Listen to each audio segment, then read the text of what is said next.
孤王，我们在坟场发现了他的身影。哦，那家伙终于敢现身了。哼，不怕死吗？库罗德，那就不惜一切代价将他抓过来。遵命。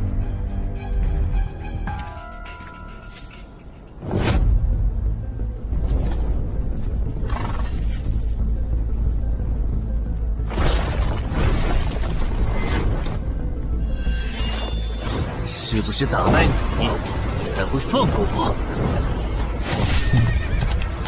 那看来是没谈拢了。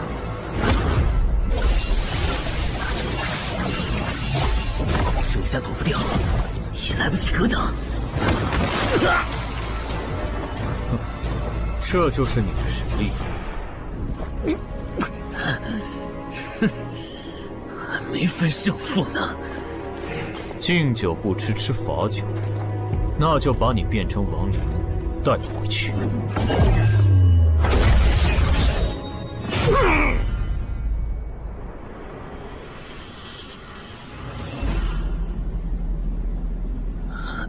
认输吧。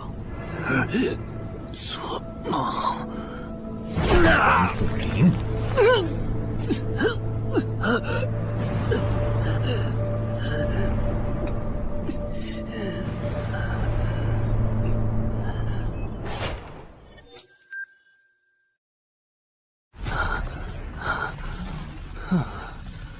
还好只是梦啊！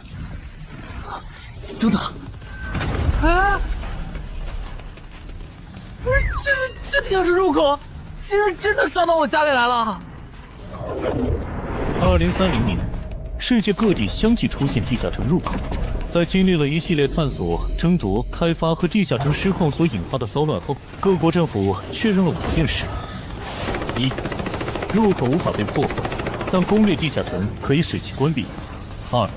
如果未能在规定期限内攻陷地下城，那么该地下城入口将翻转，地下城内的怪物将涌入这边的世界。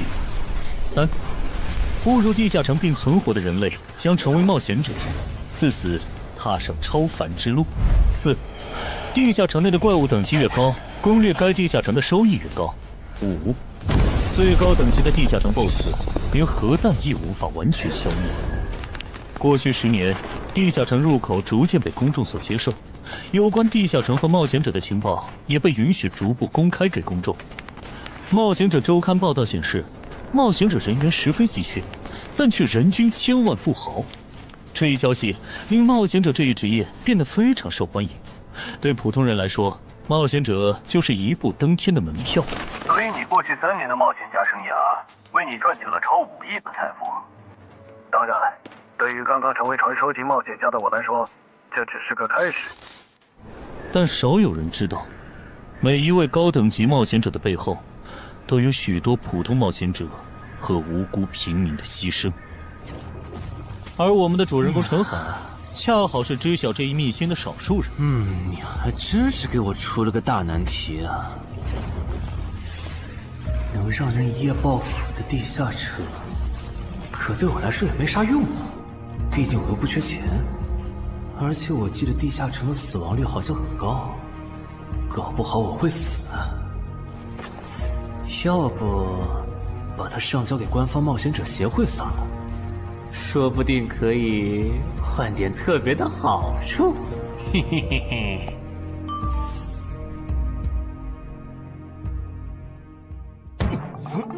谋杀捣乱，但放这也不是事啊。时间一到，入口翻转，怪物全跑出来，大家都得遭殃。这样，我先瞅瞅这地下城啥类型，要是死亡率高，我就搬到别的城市，走之前报警让警察来管；要是死亡率低，我就自己搞定。真搞不定的话，再搬家，然后报警。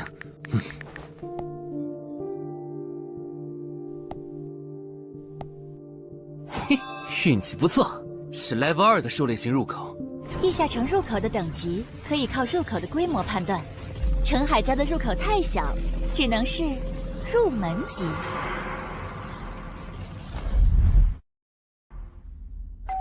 你好，有您的快递。来了，是你的快递，在这签字。好的。说起来，小哥你该不会是发现了野生的地下城入口吧？不然为什么要网购锁子甲？完了，不会暴露了吧？我玩全甲格斗的，之前的防具换，打算换新的。怎么了？有问题吗？没问题，我就是随便问问。感觉这人很奇怪啊，难道是我想虽然早就知道一般市民对成为冒险者这件事有多着迷，但是被人这么生硬的试探，还真是有够惊悚的。还好我伪装的不错，不过这个箱子会不会有窃听器啊？还好没发现窃听器。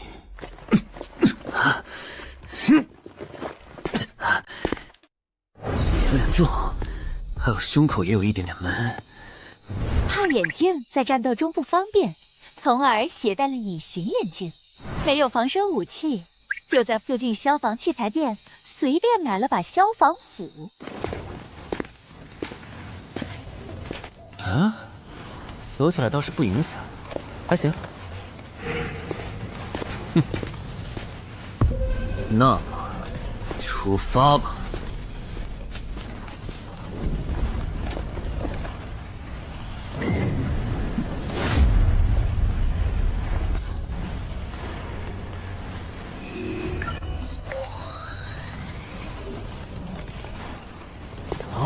不是地区地形吗？那看来我的首战对手大概率是豺狼人了。讨厌，这套锁子甲没白买。说起来，根据官方提供的情报，新人进入地下城后会激活冒险者面板，脱离条件也会出来。我的呢？来了。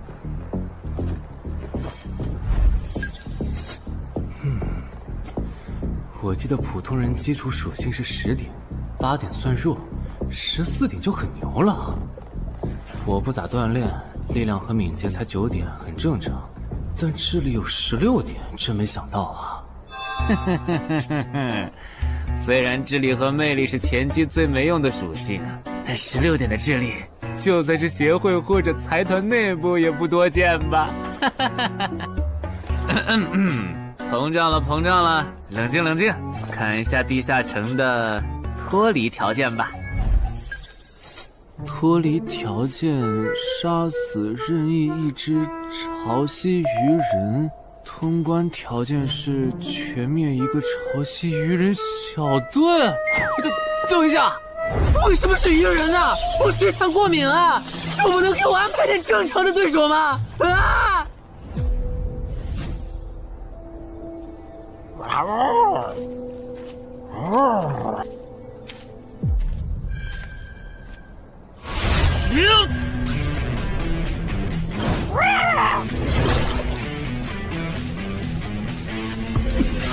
不是吧？这都被躲过去了。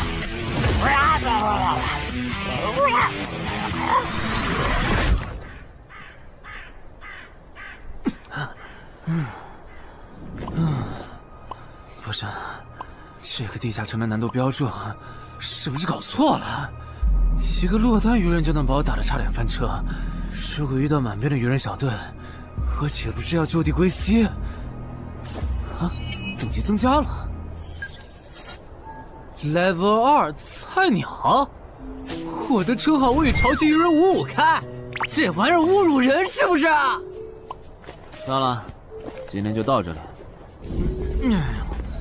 还是等我请个健身私教，把基础属性练上来了，再来挑战这个地下城吧。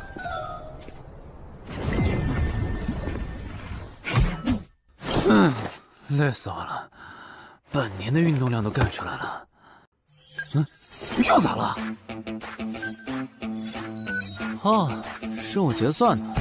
我记得地下城的任务结算好像也能爆出奇物的。嘿嘿嘿，我的要求也不是很高，给我瓶加属性的秘药就行。菜怎么了？谁还不是从菜鸟过来的？气死我了！罢了罢了，有总比没有好。让我看看这个保温杯有啥功能。该物品每天可以凝聚500毫升纯净水，可升级。这垃圾东西谁要啊？气死我了！你好，我预约了安教练。哈，您就是陈海先生吧？安教练已经在 VIP 室等您了，请跟我来。好的。没想到东山这样的小地方，竟然也有专门为新人冒险者和冒险者候补提供塑身服务的健身教练。冒险者的6大基础属性中，力量、敏捷和体力是可以通过锻炼得到显著增长的。这1年的健身费也太贵了，都和我一本新书的版税差不多了。不过只要能让我的身体素质在短时间内得到显著提升，陈海先生，这点钱就花得值。陈海先生，您之前有过健身经历吗？没有。那为什么要花这么多钱请安教练？新手打基础的话，请普通一点的教练就够用了。还是说，陈海先生，你已经成为了新人冒险者，比较赶时间？这旁敲侧击的，还真是够直接的。哼，有条件的话，那肯定要请最专业的，以冒险者为目标，普通教练不能算是好的选择。这样啊？我总不能和你说实话吧？那您应该能和安教练聊到一块儿去。东山市最好的健身教练会是啥样的？好紧张。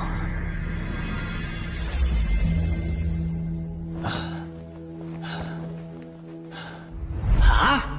和我预想的完全不一样，我还以为会是个肌肉兄弟，结果到头来，这不是个小白脸吗？我的课程这么贵，竟然也能预约得出去？开玩笑的吧？就是你想成为冒险者，跟我来吧。3、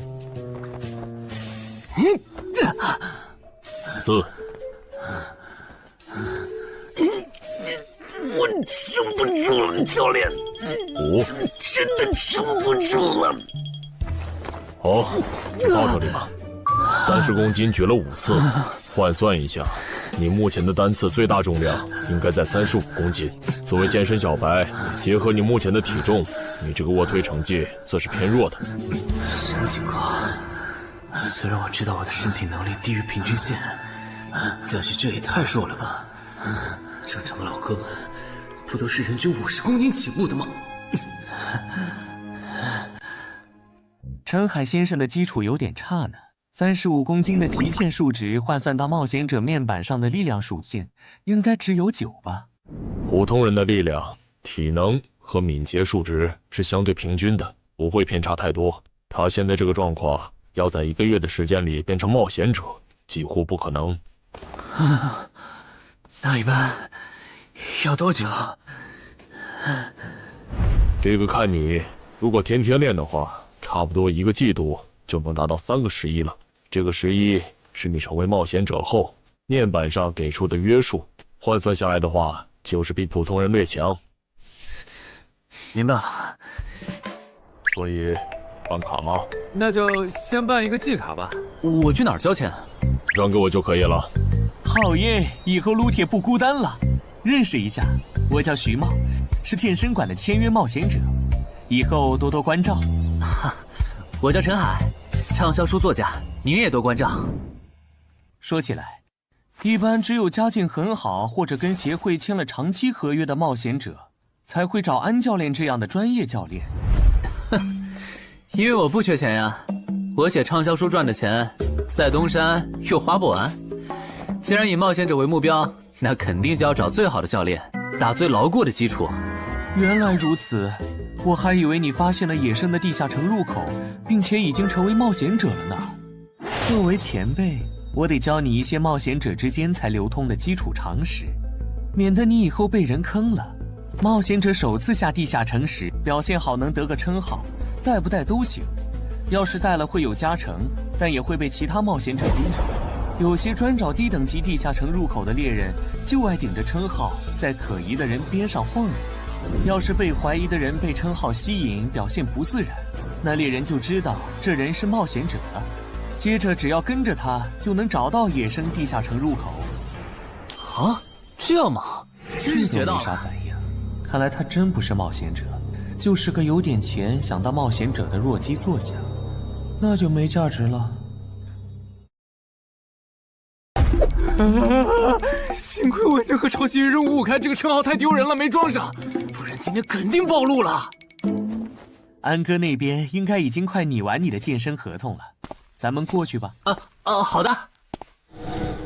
国内有名的畅销书作者，还是专门写冒险者题材的。怪不得他有财力和动机买我的课，是想把身体数据打磨上去以后进军冒险者行业吧。而且他对课程的学期也没有明确要求，不像是发现了野生的地下城入口需要快速通关的样子。确实，程海是冒险者，或者他发现了野生的地下城入口的概率确实很低。这样，如果徐茂带着他回来的时候，他的注意力没有放在我的头顶，那就走正常流程吧。如果他有异常，那就别怪我了。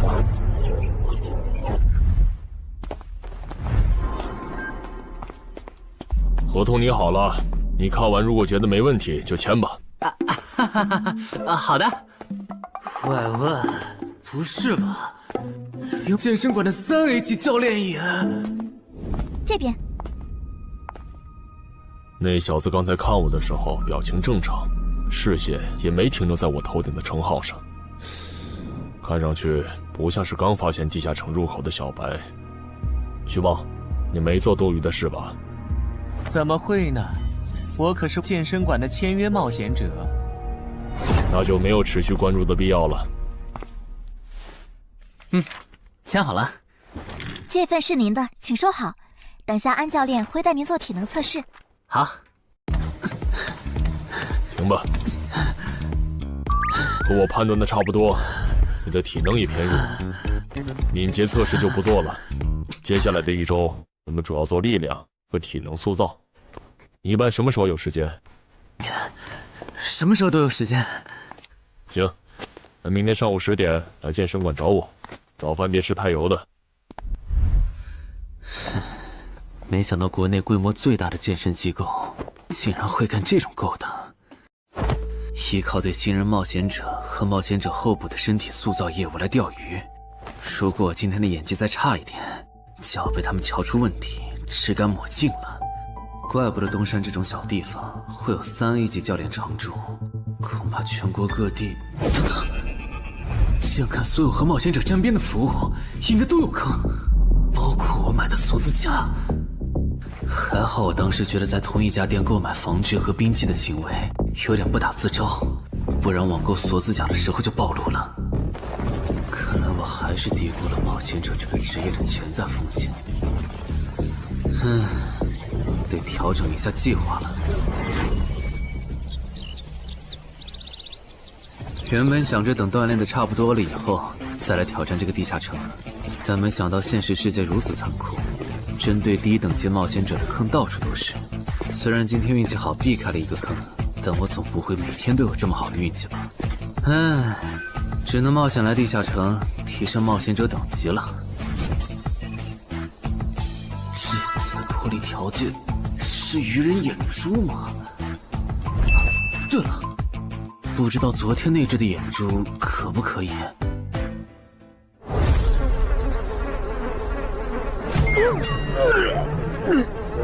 早都被啃光了呀！看来这附近有类似野狗的生物。不过好在眼珠还在。好耶！今天可以不用战斗了，等下只要记录一下这地下城的地形。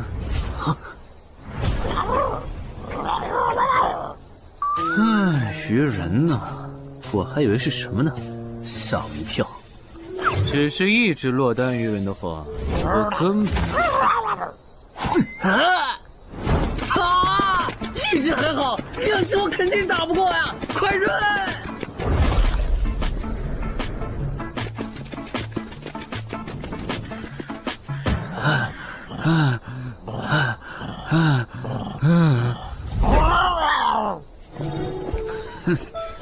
你都死到临头了，还这么嚣张，没发现吗？你和你的同伴跑散了。哼哼，现在换我来进攻了。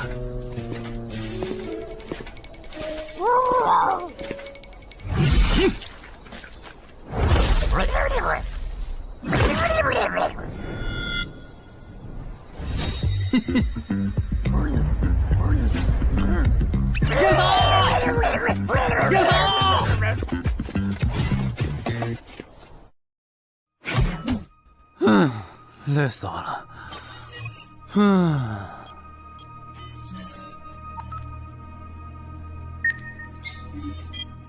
不是吧？这次的评分明明更高，为什么反而没奖励啊？入门级地下城的暴力原来这么低吗？不过如果其他冒险者也是这个情况，那么他们是怎么赚到钱的？还是说有什么常识是别人知道，但我不知道的？明天找机会去问徐茂和教练。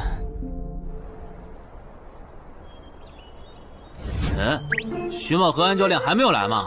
徐茂去隔壁室了，大概要过几天才会回来。安教练今天临时有事，得中午才能来。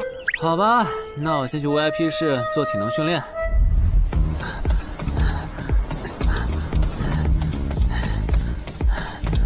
我外出的这几天，他都是这个训练强度。对，那可真够拼的。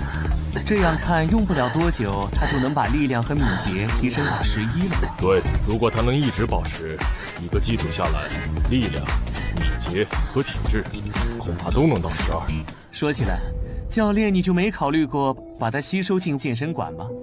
这种有钱又有行动力的好苗子，只要不出意外，以后绝对能成为中间冒险者。你回来之前我就问过了，但被他拒绝了。他想通过黑市的路子成为冒险者，然后当独狼。陈海，你这也太拼了，练这么猛很容易受伤的。还是说你打算今年就成为冒险者？能尽早成为冒险者，肯定要尽早。拖久了，以我的财力恐怕就上不了车了。毕竟时间越往后，冒险者名额的价格也就越贵。倒也是。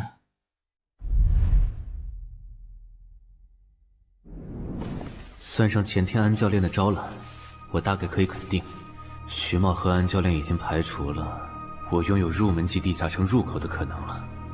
接下来可以找一个合适的时机。发什么呆呢？在想事情？没，可能是太累了，有点走神。你这样肯定不行，频繁的超负荷运动只会累积伤病风险，真受伤了反而会拖慢你的塑身进度。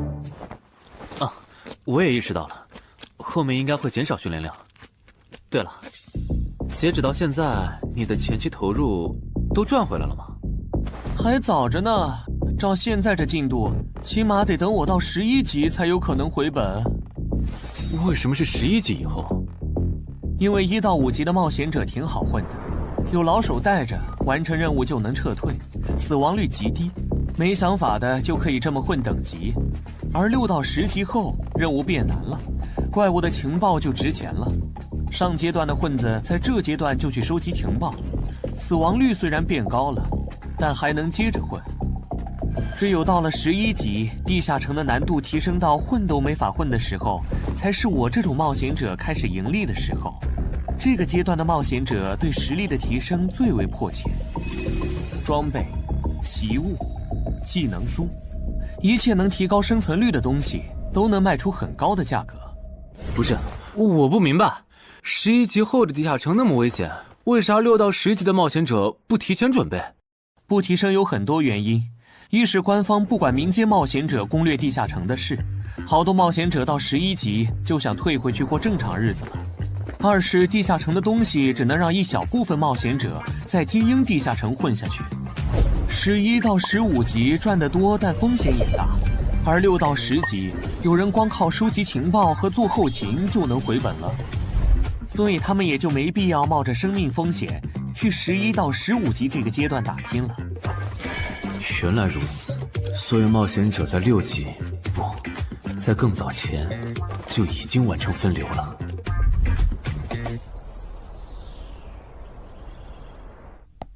哼，真是学到了，怪不得我在论坛上很少找到有用的情报和攻略，原来有很多人靠卖靠谱攻略和情报赚钱。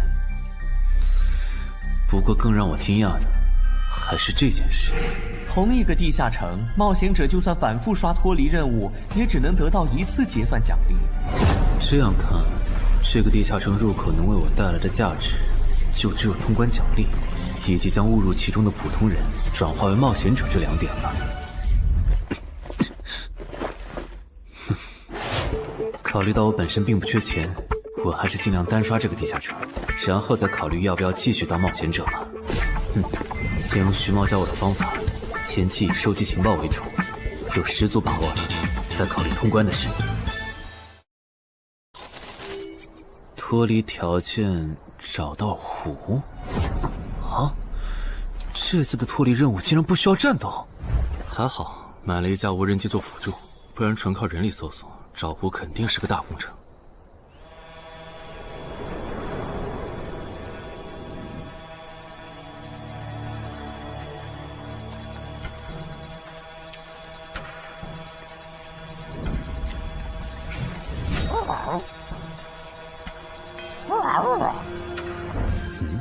这是什么？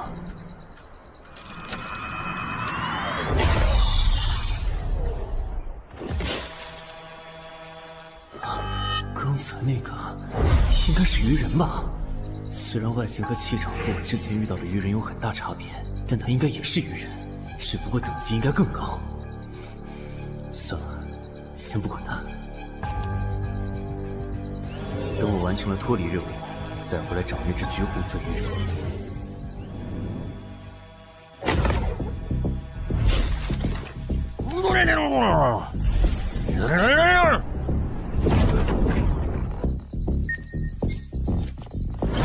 找到了！哼，怪不得森林地形的地下城会刷出鱼人这种怪物，原来森林深处藏着一个这么大的湖吗？这样的话，脱离任务就算完成了，不用和鱼人接触可真好啊！接下来，是那只橘红色的特殊鱼人。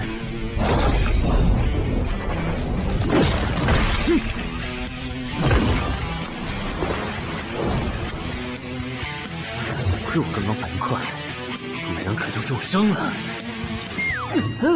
不过我新买的无人机的遥控器，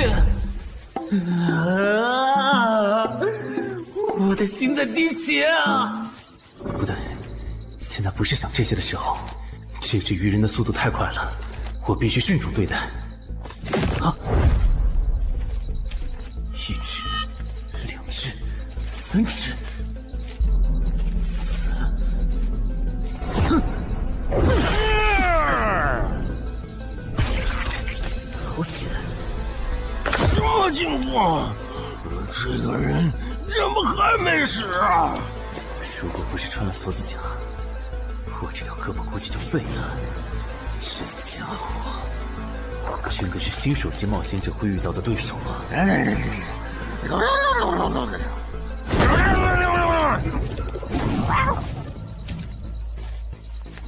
如果只是和这只橘红色鱼人单挑也就算了，关键我还得抽出一部分精力来处理身后这几只杂兵。不管怎么看，这个地下城的难度绝对超纲了呀！要不逃吧？脱离通关任务重置了。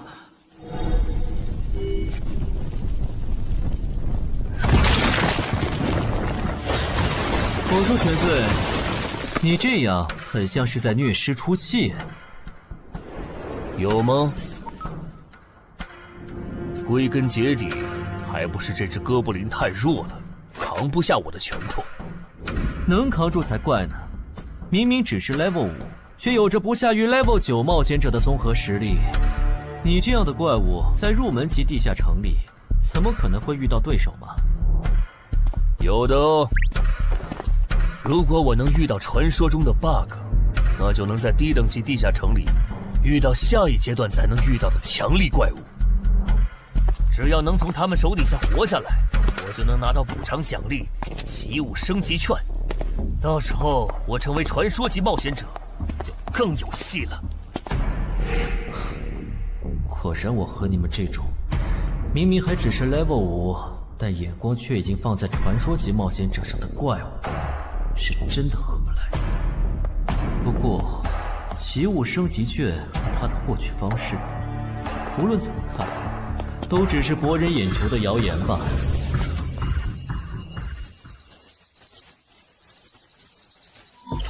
在高战力异常鱼人个体的追杀下活过3分钟，任务完成后将得到额外补偿，奇物升级券。不是吧？我都准备逃命了，你给我整这个，要玩死我吗？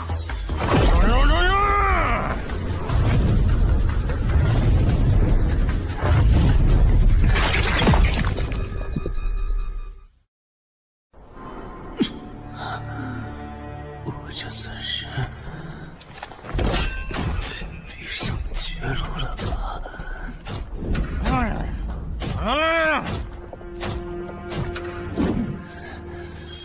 早知道当初就不该成为冒险者，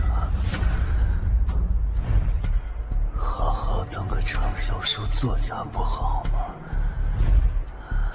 虽然嘴上这么说，但我其实很清楚，这些年因为写冒险小说的缘故，我一直对地下城有向往，向往自己成为冒险者，体验那紧张而刺激的冒险者生涯。是的，虽然我怕死，人怂又不能打，但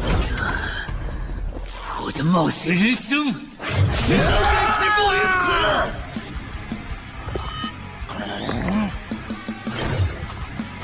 想想，我现在还有什么牌？我现在还能打出什么牌？使用称号，我与潮汐鱼人5开。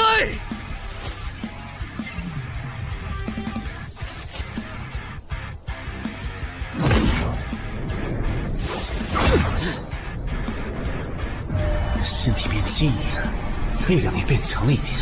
不止如此，这些鱼人的动作也变得迟缓了许多。我的动态视力也加强了吗？能行，现在的我能行。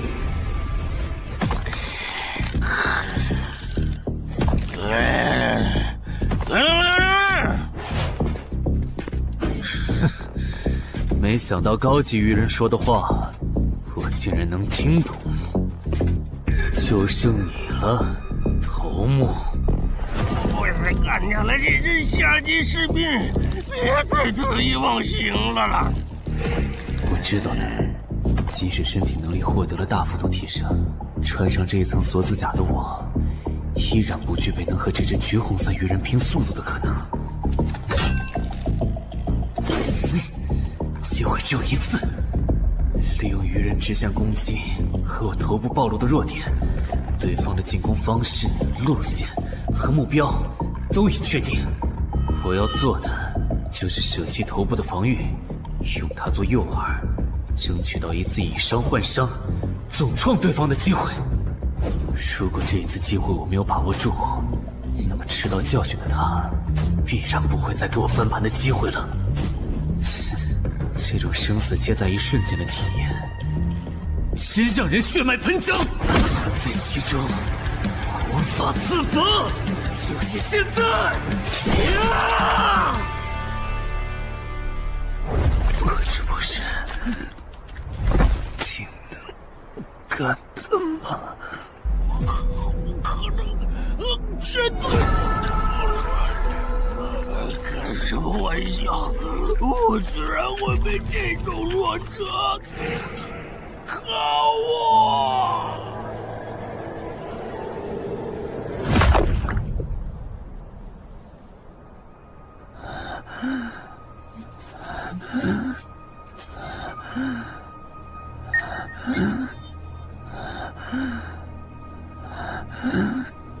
这下总不能还判定我是菜鸟了吧？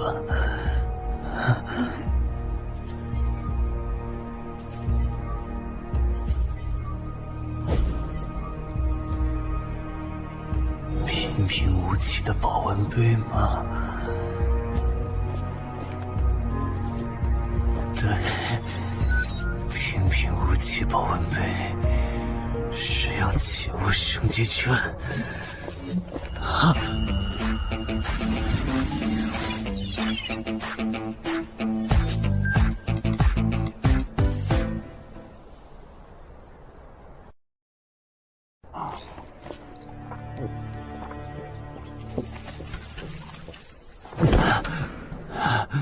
活过来了。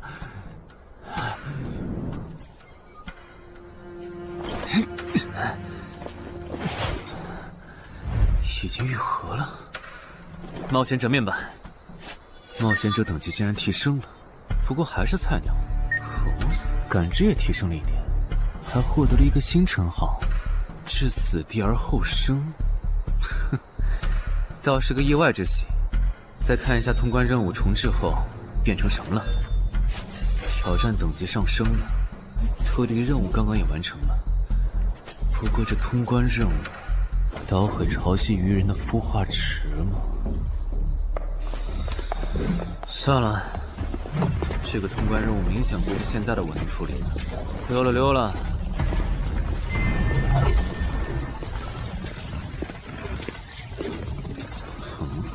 是错觉吗？怎么感觉这个地下城入口变大了？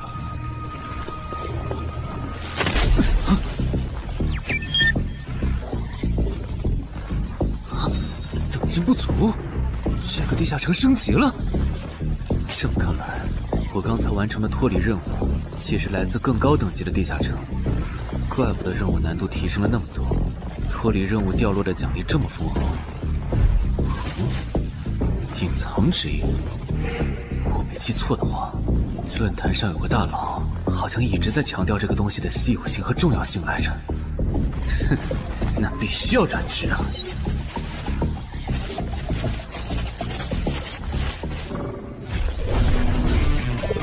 啊，什么情况？感知竟然提升了，死亡行者也算是新职业了。越接近死亡的话，属性点提升就越大，可以1至4点。啊，刚刚啥玩意儿？我家？这就是感知16以后的世界吗？即使闭上双眼，我的大脑依旧能够准确勾勒出客厅每一角。真不敢想象，20点感知的人类眼中的世界又会是什么样子。说起来，我与潮汐鱼人555开这个称号的效果，刚刚在地下城已经体验过了。这个至死地而后生的称号，效果又会是什么呢？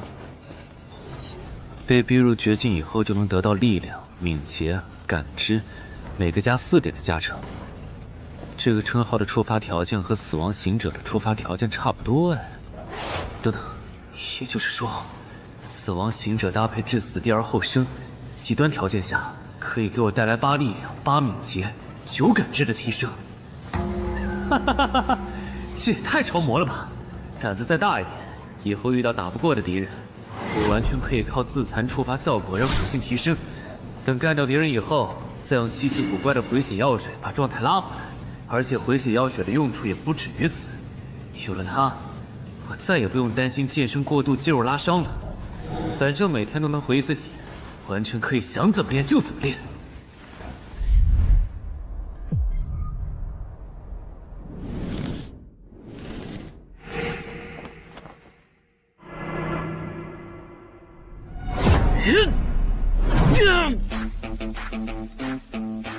真惊人！谁能想到，不久前还只是个健身小白的他，只用了不到2个月，就达到了正常人要用1年才能取得的成果。就他那训练量，换别人来早就去 ICU 报道了。但他一通瞎练下来，还能活蹦乱跳，这说明他体质很牛啊，至少有16，甚至都有可能17或者18了。安教练，你这次是看走了眼呐。陈海还在练呢。啊，恭喜啊！你现在的力量、敏捷应该已经到达12点了。以你现在的身体素质，准备充分的话，是完全有能力完成新手级地下城的脱离任务的。真的不考虑加入健身馆，成为这边的签约冒险者吗？我可不想当一个会被合约束缚的冒险者。那真是太可惜了，我还以为能和你成为同事，以后一起攻略地下城呢。不是同事，也能一起攻略地下城啊。对了，我打算从散人手里购买冒险者名额，这方面你有什么忠告吗？忠告吗？不是同事，也能一起攻略地下城啊。对了，我打算从散人手里购买冒险者名额，这方面你有什么忠告吗？忠告嘛，那我推荐你去找散人联合。散人联合？我没记错的话，他们好像是国内最大的散人集团吧？对，如果你想走黑市的路子购买冒险者名额，那么我只推荐你选择由散人联合提供担保，或者他们自营的低等级地下城入口。为什么？我感觉找独狼冒险者明显更好啊，省钱又省力。因为涉及到冒险者名额买卖，无论买方还是卖方，其实都存在巨大的交易风险。卖家怕遇到伪装成萌新的入口猎人，买家怕交了钱对方不办事。但有散人联合的介入就不一样了，虽然他们的佣金很高，但是作为冒险者资格地下城相关产出生意的龙头，他们为买卖双方提供的契约书还是很值得信赖的。原来如此。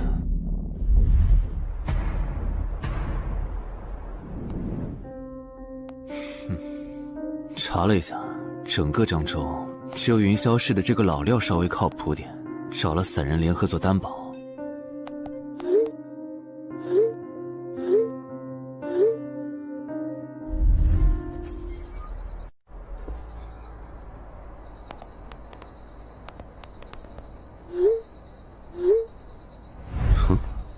这边，云霄老司机，没错，你就是爱写作的东山市民吧？你好，就差你了，快跟我来。签完契约书以后，我好带你们去地下城。好了，契约的内容分3项：第一，交易完成前尾款将由我方承担；2，双方都不能做出违反安全协议的行为；3，不能向任何人暴露此地下城入口的具体位置。诸位对契约内容有疑问吗？没有。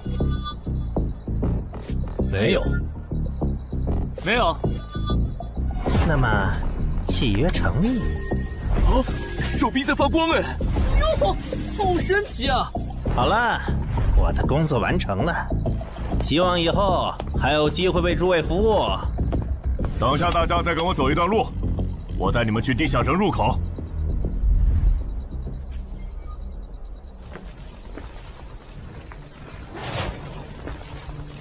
这个地下城入口的位置确实隐蔽，难怪没有被官方和云霄市的资本发现。好了，大家排好队，按顺序进入。我先走一步，给大家带路。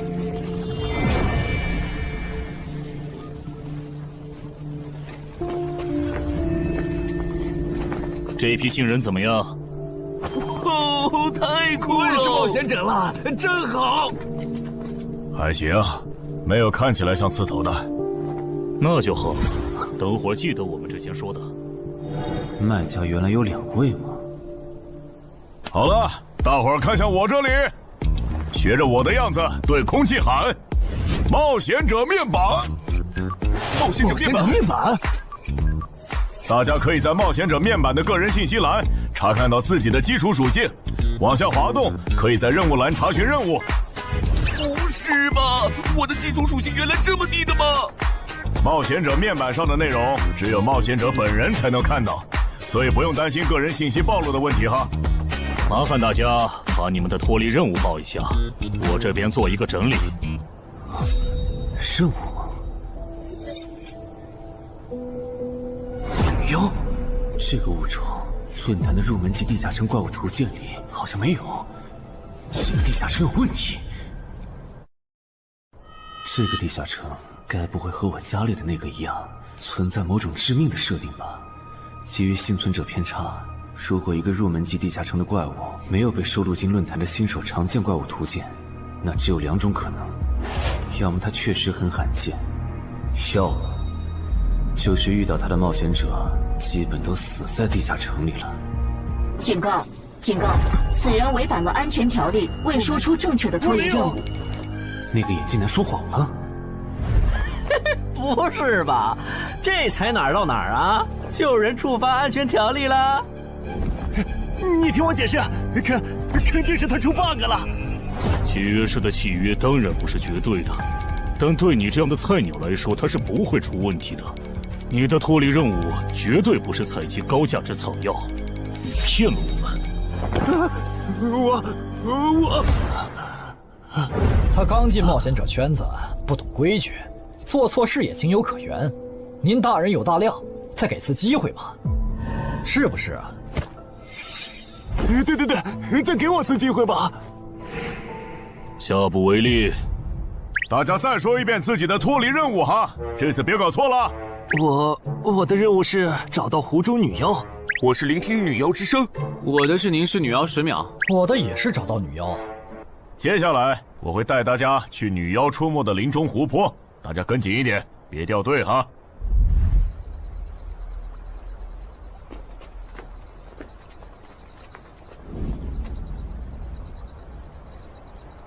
冒险者面板。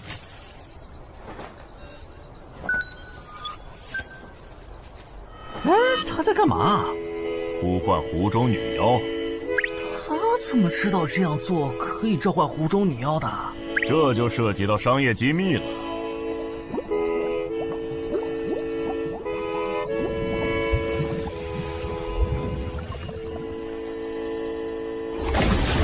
女妖出来了！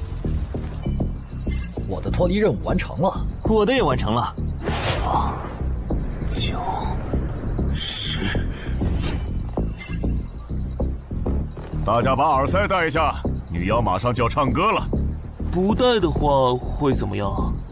女妖的歌声会破坏你的大脑。刚成为冒险者的 Level 1萌新，一整首听下来，大概会当场暴毙吧。什么？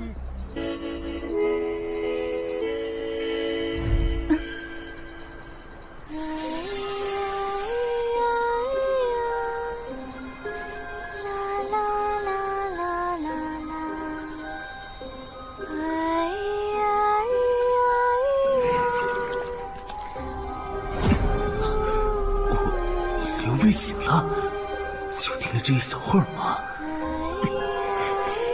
还好我戴了耳塞，歌声听得不真切，不然恐怕已经死掉了。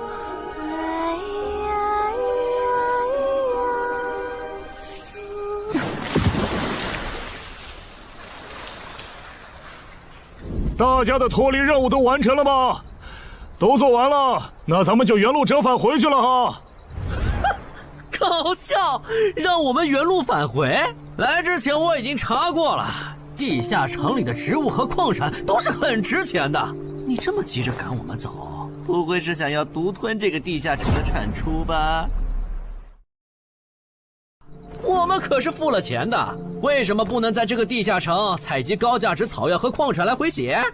等一下，咱们的契约书里可没有这条。但也没有不准我们完成脱离任务后采集高价值草药和矿产的条例吧？原来冒险者还可以在地下城内采集草药和矿产的吗？你不知道吗？其实大部分冒险者并不具备通关能力的，他们主要的盈利方式就是搬运地下城内的物资和收集怪物情报。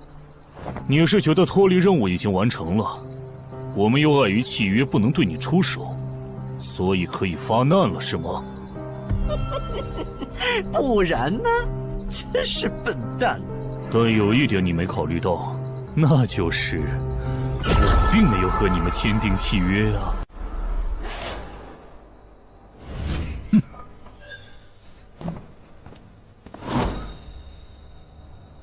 你们2个什么意思？没什么，单纯看不惯而已。我觉得这位朋友的理由其实挺合理的，只是一些药草和矿产，没必要那么计较吧。但是基于契约文书第1条的话，如果有人死亡，我们就拿不到尾款。你可以保护我们，作为回报，我们可以将采集到的一部分物资分给你。不好意思，我们并不想冒这个风险。真的只是因为不想冒这个风险吗？难道不是因为这个地下城藏着别的秘密，你们怕我们发现它吗？我明白了，你不是新人冒险者，你是奔着通关任务来的。老六，你应该能感受到吧？咱们之间谁更强？可恶！地下城让给他们，我们走。啥？你等等我呀！他们为什么就这样走了？这不很明显吗？这2位帮我们说话的朋友，其实是比那2个人更强的冒险者呀。过奖，其实强的不是我，是我的这位朋友。等等，不太对。3人联合的契约师不会蠢到让假装萌新的冒险者轻松找到契约书漏洞，这不符合逻辑。大家可以自行选择，接下来是单独行动，还是跟我们一起行动？单独行动的话，你们的收益可以独享；如果跟随我们一起行动的话，通关奖励我们要1半。1半？这么多？这叫多？你没仔细听吗？是通关奖励的1半。这2位资深冒险者的目标是通关。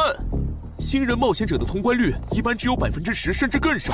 就算分出去1半，我们也领先了90%的新人冒险者。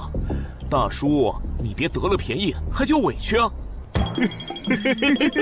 所以这其实是好事。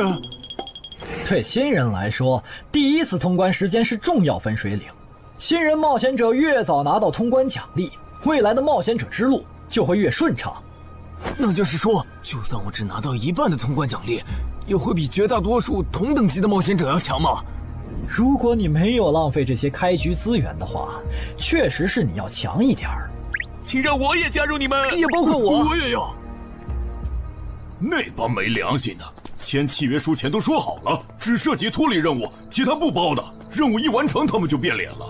差不多得了，都走了这么远，他们不可能再跟着了。你不用演了。哦。嘿嘿，不过你这次演技提高了不少嘛。刚才我一度以为你打不过那个顶着战斗专家称号的冒险者来着。我确实打不过他。啊？不过他也很忌惮我就是了，要不然不会用劝退的方式赶我走。原来如此。那你觉得他们能通关吗？可能性太低。个人判断，这批冒险者里，最多只有1到2个幸运儿能活着走出这个地下城。什么嘛，这不就和之前的几次一样了吗？真没意思。哇，酷哎！既然大家已经决定联手通关，那我也不藏着掖着了。我能够为认同我、信赖我的队友带来一点基础属性的随机增幅。他说的是真的，我的力量加了1点，我加的是感知，我的也增加了。体力涨了1点，原来团队领袖这个称号是用来提升自己的队友啊，还怪好用的。我这边还有一个问题，我们现在只知道口琴声能召唤女妖，并不知道其他的召唤方法。女妖要是一直躲在湖里，大家的通关任务就没法完成。这不是问题，我的称号可以让我强制激怒指定目标，被激怒者将减少2点智力，变得冲动易怒。他也是冒险者吗？至于建立强制对话的方法，只要引起对方的注意就可以了。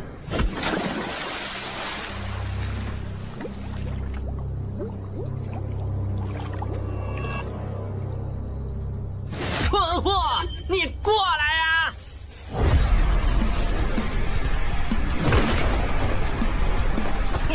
成功了，他被我激怒了。剩下的交给我吧。大家散开，让战斗专家来先是女妖，其他人换上比赛，在外围找机会。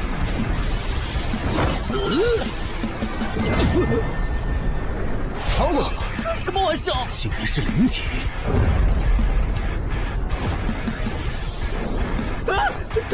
等一下！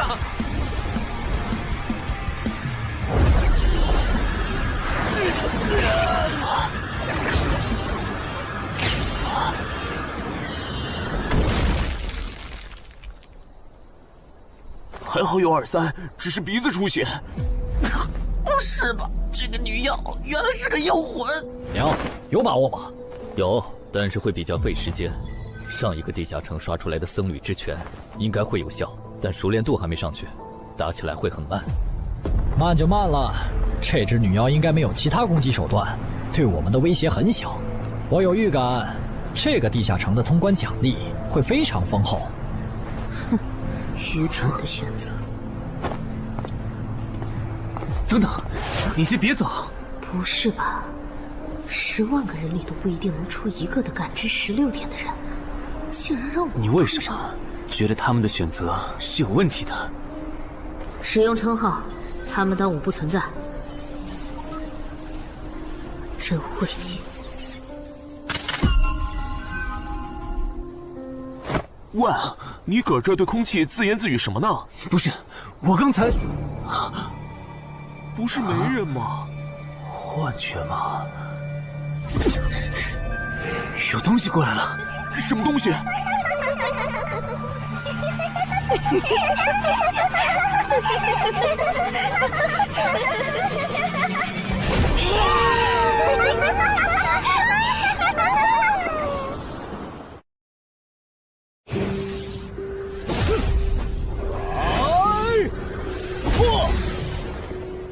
有效果了！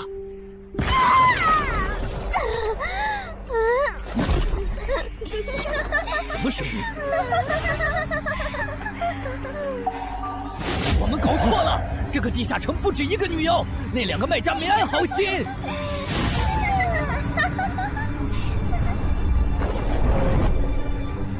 不是吧？这也太多了！不行，这个数量2-3已经没用了。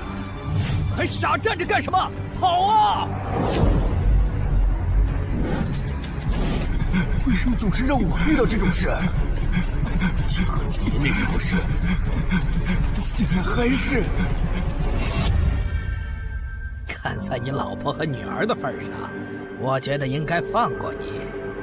谁叫我最喜欢看别人抱憾终身，活在憎恨和痛苦中的样子呢？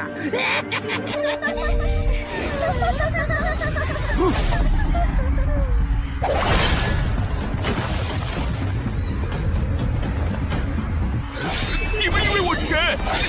给我滚开！妈妈，我错了。来呀，也不怕你们！来呀！被摆了一道啊！怪不得那2个入口持有者的契约没限制3级以上冒险者进来，原来是想引4到5级的冒险者来通关。等我们团灭后，就进来捡我们的通关奖励，真是好算计。关于如何杀死这些女妖，你有建议吗？这声音，有建议就赶紧说。女妖不光靠声音攻击，还有别的攻击手段。我费了听觉才勉强躲过第1轮奸笑。你是爱喜做的东山市民？对，真是看走眼了。没想到你一介新人竟然比我们这些老手反应还快。但是你不是听觉被废了吗？怎么还能听到我说话？哦，我感知16，可以读唇。原来如此，这个地下城我认为是无解的。那些女妖能免疫一切物理攻击，老实说，这根本就不是正常4到5级的冒险者小队能处理的。哦，所以你也没有办法。还有一个办法，除了僧侣之拳，阿良还有一瓶被僧侣祝福过的神油，涂抹长剑后，应该也能伤到那些女妖。不过，这也就给你能伤到他们的力量。我不信新手冒险者能从这么多幽灵的围攻里杀出去。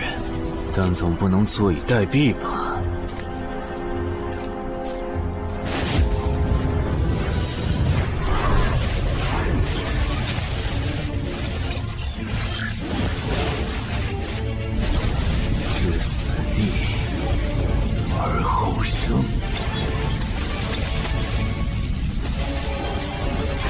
能听到吗？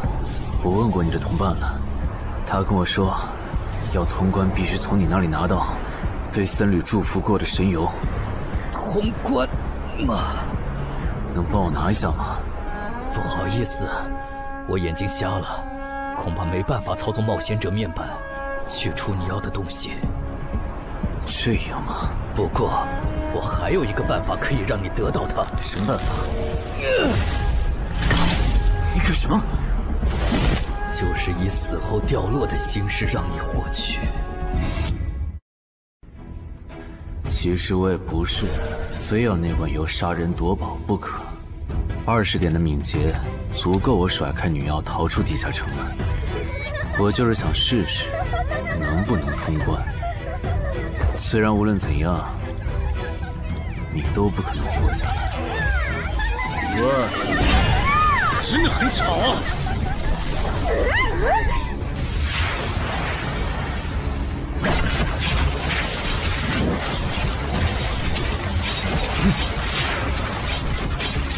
对邪恶生物伤害加0点，那么开始反击吧。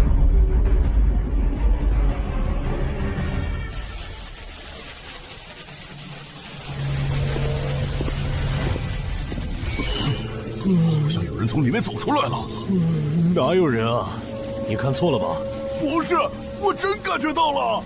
果然，他们那不能攻略的地下城设陷阱，引同等级冒险者来做通关任务，把人坑死在里面，接着捡掉落的东西，或者等冒险者重伤出来就杀人夺宝。雇主的儿子应该就是这么被害死的。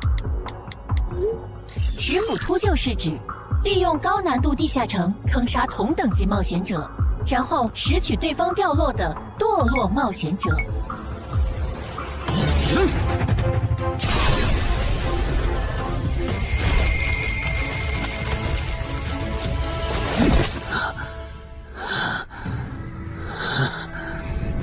好险！如果再多几只女妖，我恐怕就要被逼出回血药水这个点牌了。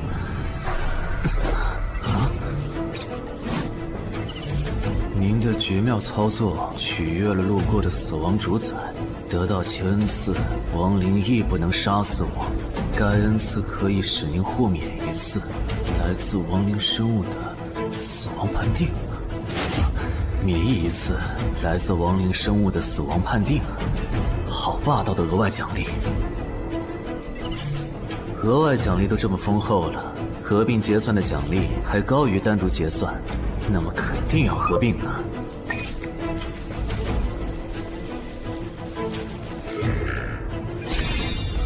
哼，果然，除了稀有级奇物和新称号以外，还给我报了2个专属技能。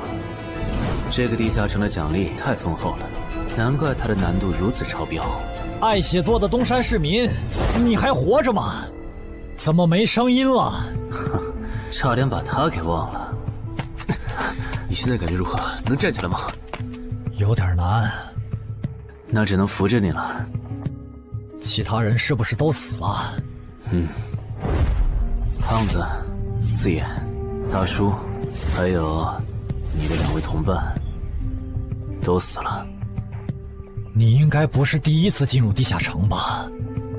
哼，我还以为你不会主动说破呢。如果我说我能保守秘密，并将我得到的奖励作为酬劳全部送给你，你能不能不灭我的口？但你死了，同样可以保守秘密。那你就得不到我的通关结算了。而且，云霄老司机和他的同伴肯定在地下城入口附近蹲幸存者，我可以帮你吸引他们的注意力。相信我，让我活着走出地下城，对你来说是最有利的选择。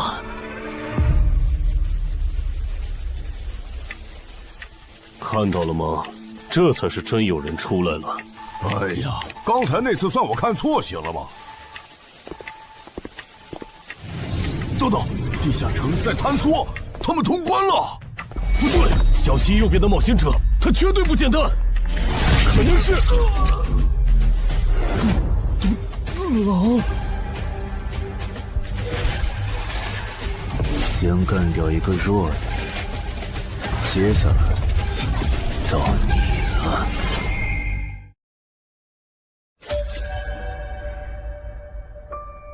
东山市民，你好大的胆子！不是吧，不是吧？不会真有人觉得自己坑完人不会被报复吧？呵呵，这么霸道的吗？闭嘴！哎呀，我好怕呀！你这家伙，找死！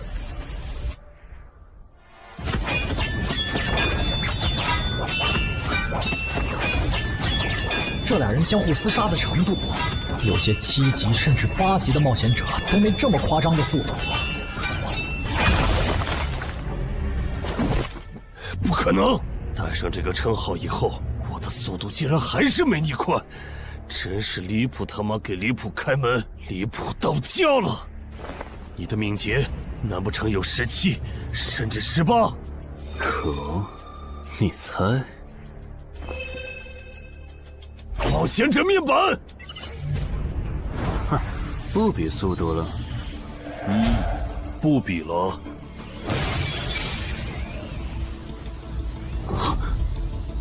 这本来是为那个战斗专家准备的，不过给你也没差了。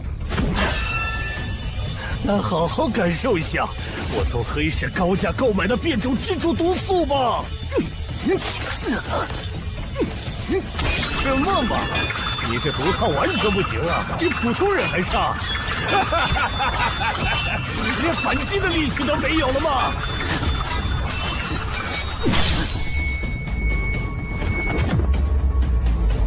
太慢了，太慢了！你这样是伤不到我的。哼，蜘蛛毒，这就是你为我们准备的手段？怎么样？喜欢吗？作为7级地下城蜘蛛地穴的特殊产出，可以极大的削弱低等级冒险者的力量、速度和体力。迄今为止，因为他而败在我手上的5级冒险者已经有4个了，而你将会是第5个。然后呢？你应该不只准备了这点手段吧？全都亮出来吧！不会吧？难道这就是你的全部了？当然不止这些。佩戴了毒素携带者称号的我，呼出去的气体、身上的汗液和血管里的血都是带毒的。和我僵持的越久，你中的毒就越深。这战术太吓人了，在6级以下几乎是无解的。我明白了，是我高看你了。我还以为你藏着什么大招呢。关闭技能，与死亡共舞。不可能！怎么还有这么快的速度？你猜？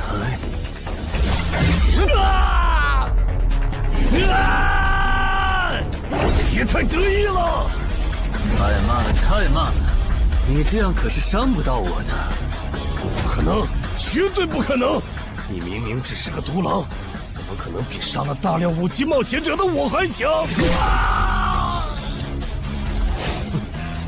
没什么不可能的，在舒适区里泡着的你，永远也看不到与死亡同行之人所看到的风景。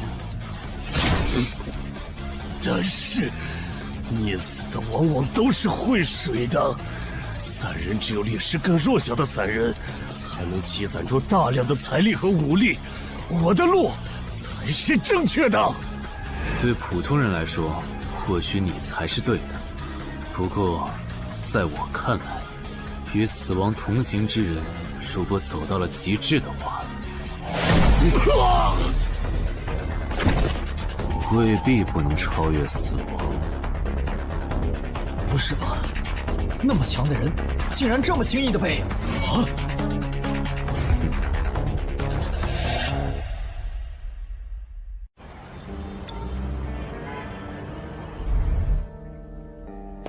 你这运气也太差了吧！啊，徐茂，你怎么来了？来看你啊！第一次进地下城就遇到了能免疫物理攻击的怪物，好不容易通了关，还被师傅秃鹫堵门。不过也多亏了这次经历，让我得到了置死地而后生这个称号。也是，还算幸运。那些传说级冒险者，哪个没在5级以前越级挑战过对手呢？对了，个人建议不要让别人知道你的主要称号，情报泄露是很致命的。冒险者要防的不只是地下城的怪物。原来如此，学到了。虽然女妖之森的入口持有者，官方说是被另一个幸存者杀了，但我查过，那人主要称号侧重团体战斗，单人作战能力没强到能杀掉2个师傅秃鹫，所以怎么了？我脸上有什么东西吗？没什么，我只是突然想起来，高教练月底就要回东山了。你这边养好伤以后，记得回健身馆报道。关于你的塑身计划，要进入第2阶段了。好的。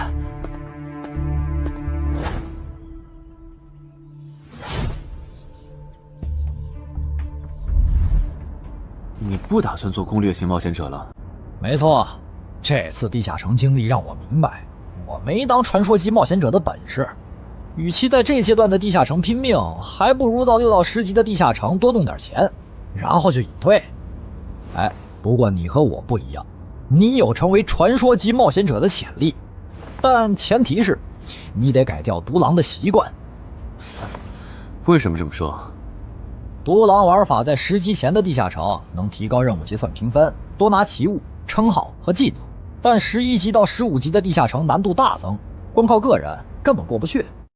如果你想成为传说级冒险者，10级前就得组建自己的攻略团队，不然在11级到15级时，要么会掉队，要么就会被官方财团收编，就没机会再往上提升了。团队嘛。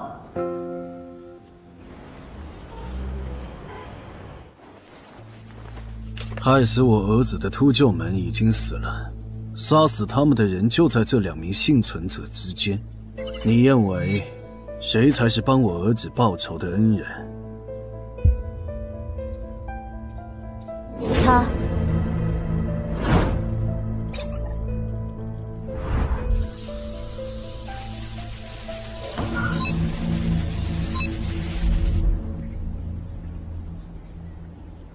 小矮，你就是女妖之森的通关者程海吧？我们对你在女妖之森得到的通关掉落很感兴趣，你开个价吧。不卖。他说不卖，他不会真的以为我们是在跟他商量吧？那我换种说法，把你在女妖之森得到的东西交出来，立刻马上，不然有你好看。你们在干什么？不许骚扰我们医院的病人，走开！烦人的家伙来了，哥，我们走。是，真晦气。下次他们再来骚扰你，你就来找我。我哥哥是10级冒险者，他们不敢惹我。谢谢。不，该说谢谢的人是我。我的好朋友死在了女妖之森，你和王先生攻略了这个地下城，还铲除了用它钓鱼害人的秃鹫。原来还有这么一层关系啊！我和我死去朋友的家人都想感激你。总之，这是地下城暴走后的随机拉人现象，竟然会拉我啊！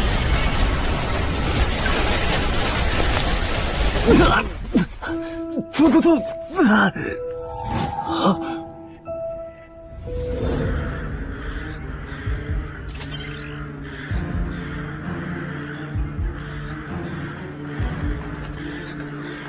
大家不要惊慌，我们只是被拉入了翻转后的入门级地下城。不是吧？我就来医院看个牙的功夫，怎么就被拉入地下城了？现在请大家跟我一起打开冒险者面板，确认你们的脱离任务。展开面板，5级的生存力地下城，哇，这次可能要死很多人。么？云霄市医院发生入门级地下城翻转现象，有20人因此凭空消失，周德也在这20个人里。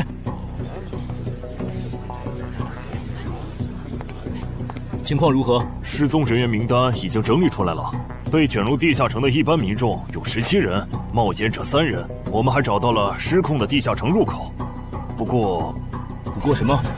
你的脱离任务和通关任务是什么？消灭10具骷髅士兵，存活1小时。你的呢？我的也是。那看来大家都一样。老弟，咱们的脱离任务难度和他们的不一样啊。还有那个叫陈海的小子也被拉进了这个地下城。正常，生存类地下城的脱离任务是根据挑战者实力的强弱划分的。至于那个叫陈海的，等咱们做完了脱离任务再去找他。那个，大家听我说，这个地下城非常危险，请大家捡起地上的兵器，3到5个人为一组，凑齐脱离条件以后，尽快离开吧。完成脱离任务以后赶紧离开？你算老几啊？在这指挥本大爷？说不定是人家想把咱们忽悠走了以后，独吞地下城的宝藏呢。不是，这个地下城真的很危险。这俩蠢货脑子有坑吧？对地下城的危险没有认知也就算了，还在这带节奏。这位先生是非常强大的冒险者，他前几天刚通关了一个难度非常高的地下城，还和同伴联手除掉了10府秃鹫。真的假的？就是锦城家园那栋烂尾楼，听说害死了好几10人。哦，想起来了，请大家相信他的判断。这个护士干嘛一直夸我呀？好烦呐！不过好在效果还行，能引起这些新手的重视就好。等一下，如果这个地下城真的那么危险，那你觉得就凭我们这些普通人，真的有能力完成脱离任务吗？先不说消灭骷髅士兵有多难，就按你说的，3到5人一组去猎杀骷髅士兵，最后肯定是青壮年组队，老弱被抛下。请问，你考虑过被剩下的人的死活吗？有道理。分开行动的话，骷髅士兵听起来就很大批骷髅士兵，那就死定了。很多人就是因为单走，才被地下城里的怪物杀死。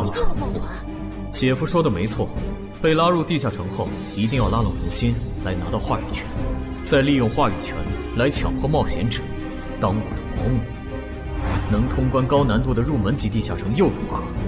当你开始在意这些渔民死活的时候，你就注定得当我的保姆了。你们能信任我吗？那跟我走吧，我带你们去完成脱离任务。好的。谁允许你们走的？作为在场唯一一个有地下城攻略经验的冒险者，你难道不应该留下来保护我们吗？对呀，能力越大责任越大。我看他就应该帮我们把脱离任务给做了。对，送佛送到西嘛。第一，我不是官方冒险者，我没有义务来保护你们的安全。第二，不要对我道德绑架，不然我真的不介意走之前打断你的腿，把你留在这里自生自灭。这人怎么这样啊？保护老弱不是最基本的道德吗？活该他不是官方冒险者，看来道德品质不过关。你们干嘛去？我觉得那个人说的很对，既然通关任务是存活1小时，那肯定是越往后越危险。对普通人来说，早点完成脱离任务离开这儿才是最优解。不走留着被你们道德绑架，免费当保镖吗？我们又不是傻子。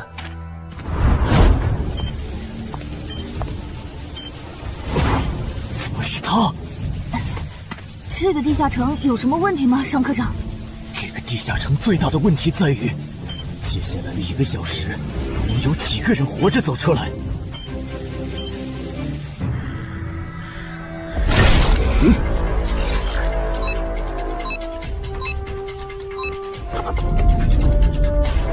你们就学我刚才做的，用剑去砍那些骷髅士兵的颈椎。那你呢？我完了。我嘛，就用我的老伙计和他们练练。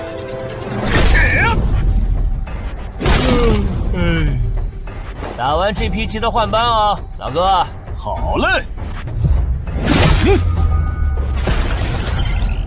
骷髅士兵不刷新了，看来并不是无限的。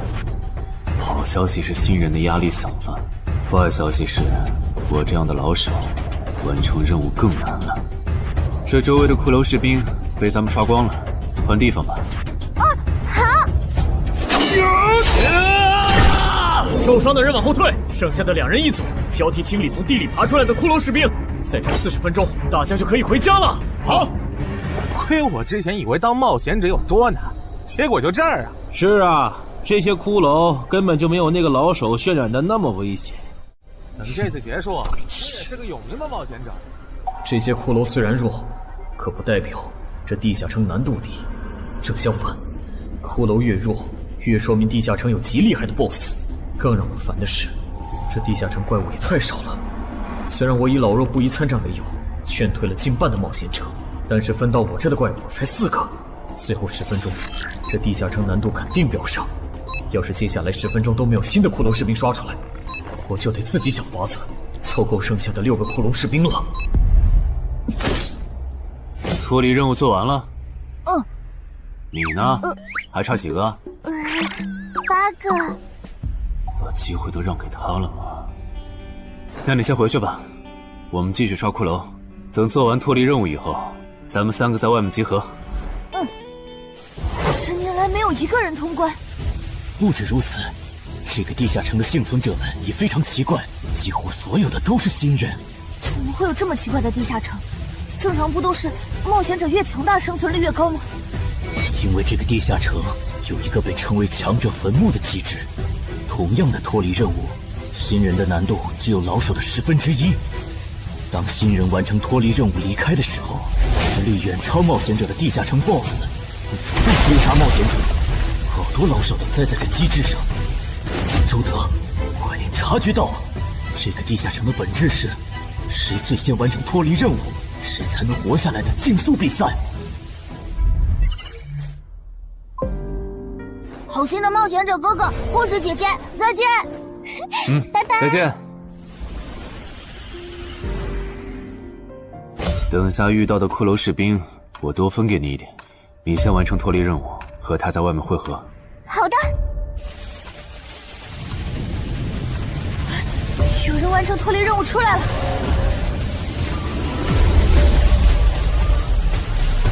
怎么是小孩子？有人离开这个地下城了。这个第2阶段是什么意思啊？原来是这么回事吗？这个地下城的本质是竞速。吕明、王志勇，你们2个跟我来。老弟，有个人完成脱离任务离开了，是不是那个叫陈海的人呢？不可能，先不说他还带着2个累赘，光冒险者们要杀的100个骷髅士兵就不好找。那会是谁呢？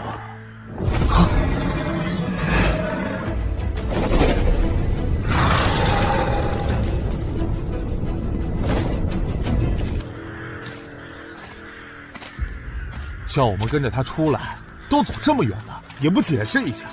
如果遇到大群的骷髅士兵，咱们算就完了。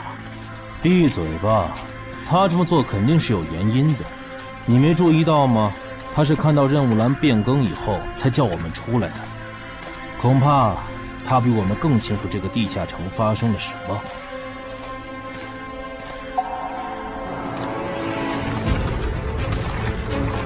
准备战斗！他们3怎么走得这么近才回来？周德当初就不该气走那个冒险者。脱离了。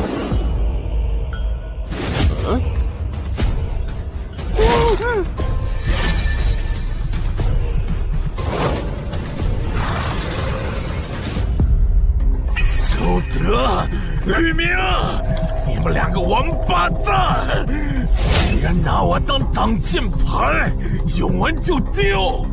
你们这2个小人！你还差几个？3个。那快了，我们再找些小股的骷髅士兵杀，应该能赶上。等等，不对劲，幸存者的数量在减少，营地那边出事了。说什么？陈海哥，这阶段是什么意思啊？可能是难度提升，前接下来会出现更强的怪物的意思吧？这个你别管。你的脱离任务做到哪儿了？我看看啊，陈海哥出事了，其他人都死了，现在只剩4个幸存者了。什么？92、62，剧组都说了，是这个地下城的 BOSS 降临了，要想活命必须就地折返，在 BOSS 找到我们之前完成脱离任务。别开玩笑了，就咱们2个人，怎么可能在那么多骷髅士兵的围攻下完成脱离任务？王之勇在的时候都做不到。听不懂人话吗？我们已经没有时间去找骷髅士兵了。还差62。剑锋，救我！你好了吗？马上！陈海哥，好了。常先留下，你先走。可是，退下！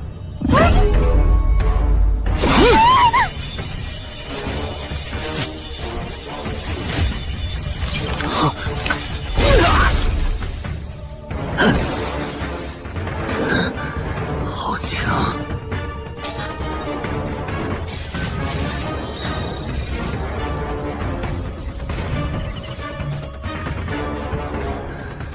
明白了吗？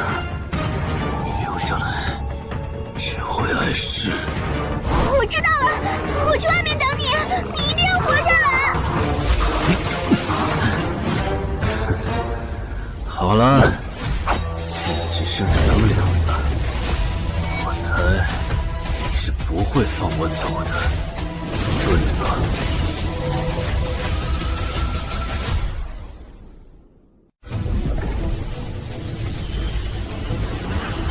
是护士姐姐，里面还有幸存者吗？有，但是陈海先生他……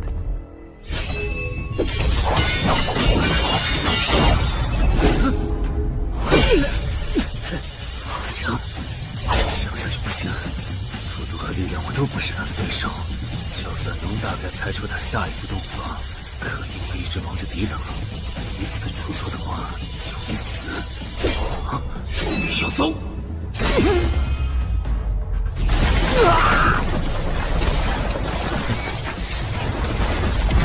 这么巨大的实力差，你还能跟我过几招？在我这儿撑这么久，了不起。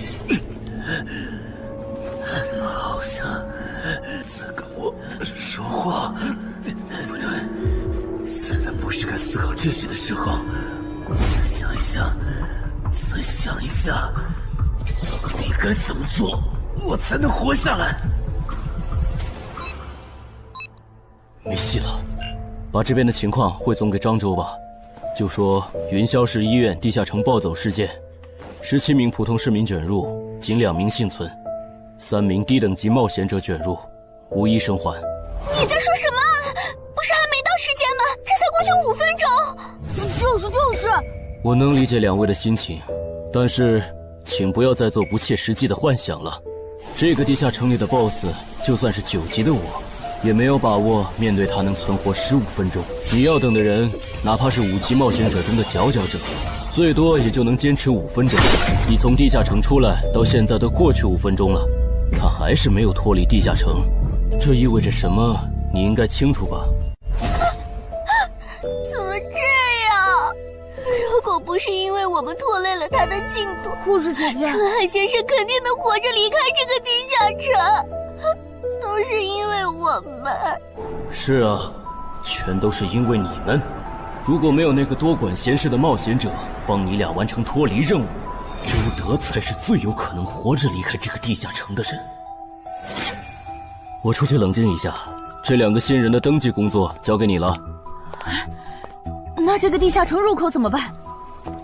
人都死光后，入口会在半小时内关闭，接着随机出现在世界某个地方。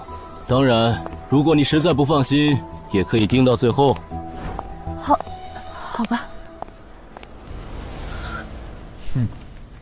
你合格了。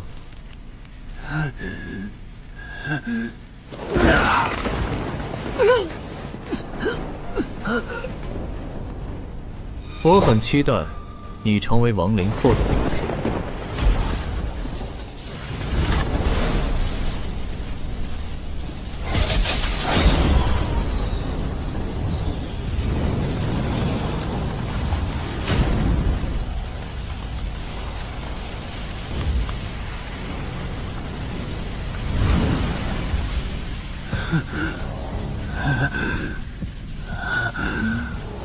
都赢了。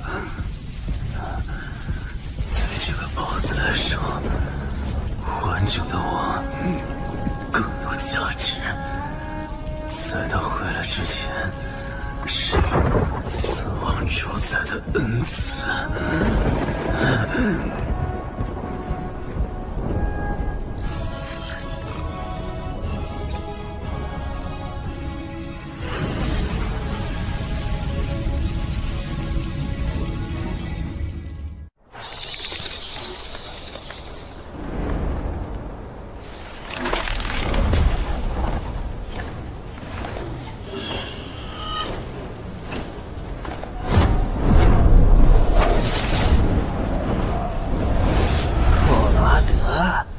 不是被大军派去坟场征兵了吗？怎么回来了？白跑一趟！我还以为是谁激活了骸骨大军发出去的万念邀请函呢。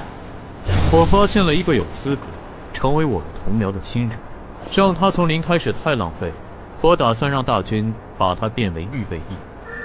同僚，坟场的冒险者最高才5级，这阶段的新人连合适的职业和称号都没确定，你就肯定他能跟咱一样成为传奇？他已经找到了合适他的职业和称号。这次真的太险了，如果不是那家伙主动走了，就算再给我一条命，我也完全没机会。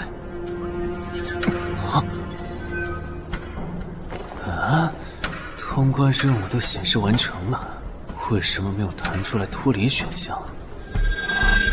不会是必须完成脱离条件以后，我才能离开吧？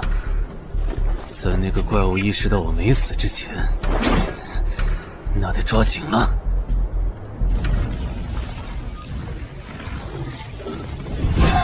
没有关闭，这个地下城的入口还没关闭。澄海先生还在战斗，他还活着。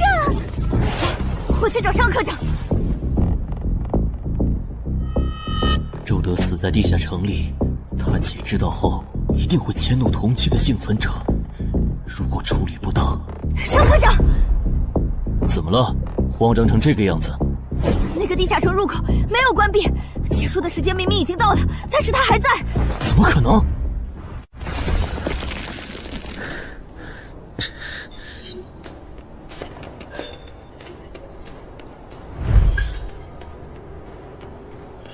合并结算。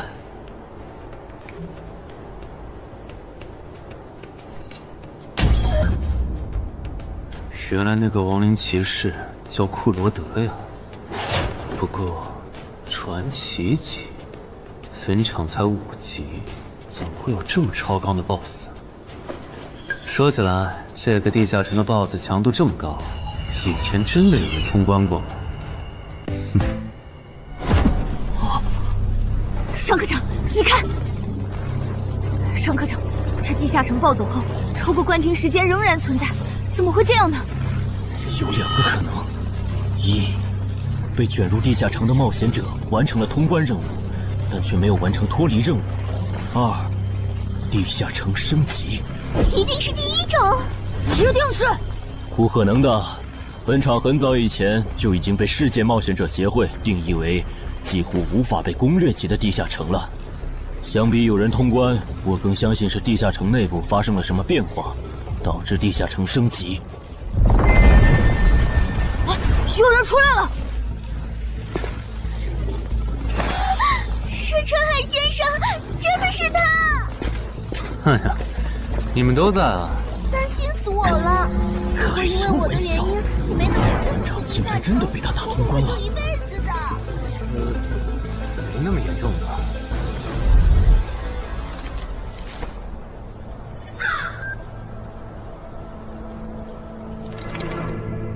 吴王，这是你驻守坟场以来第一次主动觐见吧？库罗德，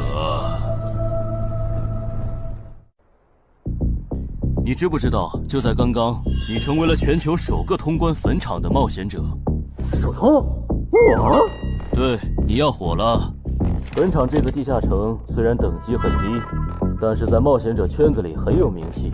你首通的经历应该会吸引到很多资本和散人工会的招揽，当然也包括官方。啊，所以现在是招揽环节？是的，你在女妖之森和坟场的表现已经充分证明了你的潜力。像你这样的超级新人，整个冥省1年下来也不会超过10个。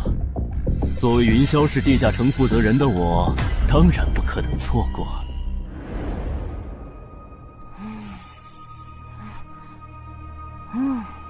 恩姐，你说那个叫双李的，是不是想抢走陈海哥的通关奖励啊？要不然他为啥要拉着陈海哥单独谈话？应该不至于吧？我可不会那么没品。而且5级地下城的通关奖励，我根本看不上，好吗？哼，那可不好说。你不需要，不代表你家亲戚不想要。这死小鬼！啊，别乱说。我们在里面聊的久，是因为在谈加入冒险者协会以后的待遇问题。不是吧，陈海哥，你要当公务员？哈哈，感觉你好像对冒险者协会意见蛮大的。那倒没有，我就是觉得像陈海哥你这样强的人，完全可以像王自健那样自立门户，没必要受协会的规章制度束缚。王自健是谁？是不死冒险者里的男主。不会吧？你明明是个冒险者，竟然没看过这个吗？我是冒险者，和我看这书有什么必要联系吗？这个死小鬼！要不要告诉他们，这本书其实是我写的？你是陈亥？你真的是不死冒险者的作者陈亥？不会吧，不会吧，不会吧！如假包换，不信的话，我可以给你看我写到一半的《不死的冒险者2》的小说原稿。真的吗？啊，你怎么了？怎么感觉你受委屈了？陈海先生，你能不能不要加入冒险者协会？为什么？我以前听我哥和他朋友说过，那些加入官方的冒险者很多都后悔了。你哥有说是什么原因吗？没有，但我还记得他们谈话时的表情非常的严肃，甚至还发生了激烈的争吵。这样吗？我会慎重考虑的，谢谢你为我考虑这么多。不，我才应该道谢。那个杀千刀的对我弟弟见死不救，你还把他放进来？双李，你是不是成了云霄市的负责人以后飘了，忘了自己是怎么上位的了？我没忘，我请他进协会不是为了护着他，他通关的地下城很特殊，过不了几天他就会被财团或大工会拉拢，好多事就不好办了。要是有潜力的成了官方冒险者，等他们跨过15级大关以后，到时候他们面临未知的危险，你是知道的。不行，那样太久了。他虽然有潜力，但不一定能突破15级变成传说。我要他下周就死。好吧，我知道了，那只能借刀杀人了。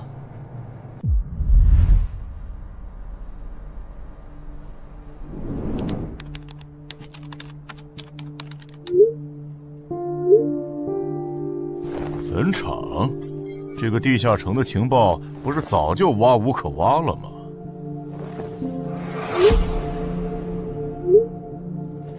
这样就可以了。你确定？5级地下城的首通奖励对普通人来说不算什么，但对6到10级的通缉犯来说那就不一样了。要是澄海的情报到了黑市，不出3天，闽粤2省的通缉犯都会跑到云霄市，这样就能给你弟弟报仇了。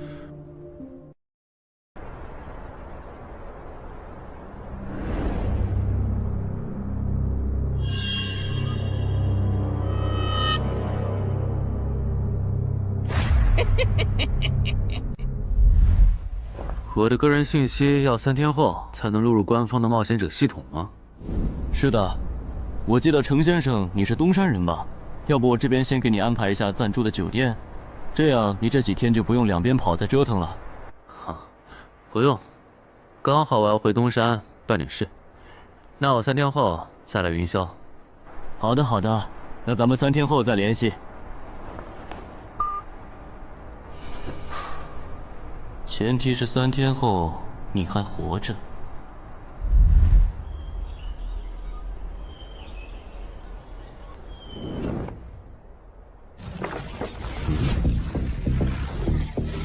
几天没见，怎么感觉这个地下城入口变得更大了？啊！准入等级6级，也就是说，这个地下城的等级现在介于6到10级之间了。我现在是5级，按照之前的升级速度，只需要再打1个到2个5级地下城，就能升到6级了。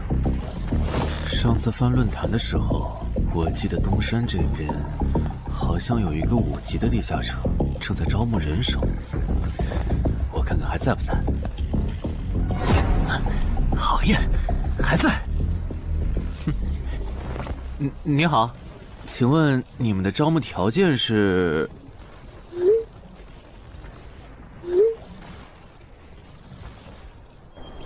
黑市金币？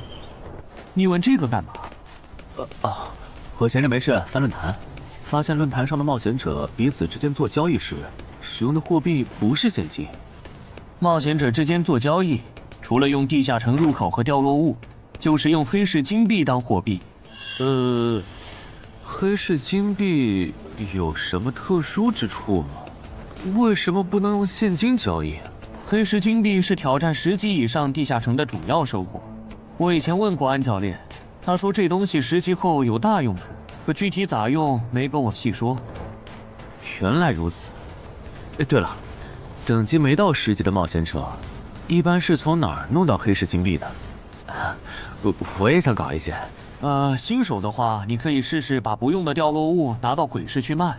你要卖吗？要的话，我晚上可以带你去东山的鬼市。呀，谢谢徐哥。东山这边的鬼市只有每周一的凌晨2点到4点有。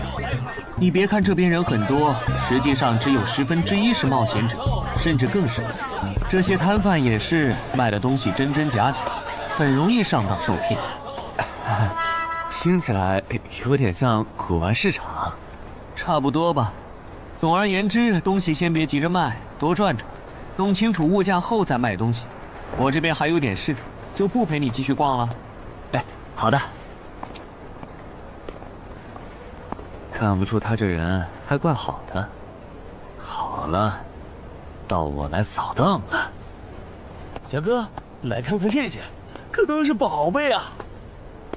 瞧一瞧，看一看喽！精品装备仅此一天，价高者得。小哥，来看看我的矿石啊！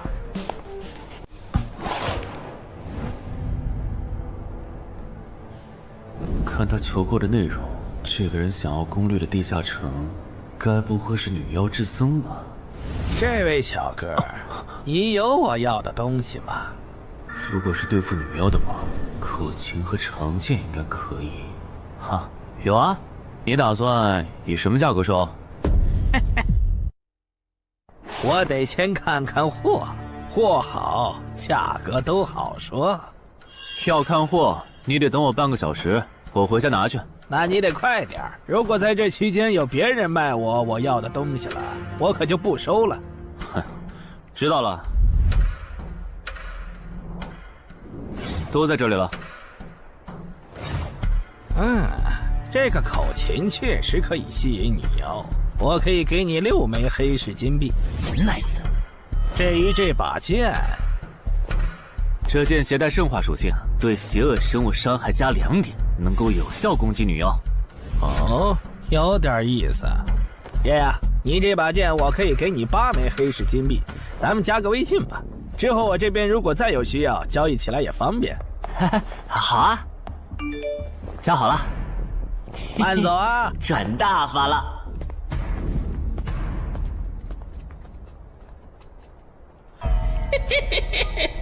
疏于防范了哟，坟场通关新人。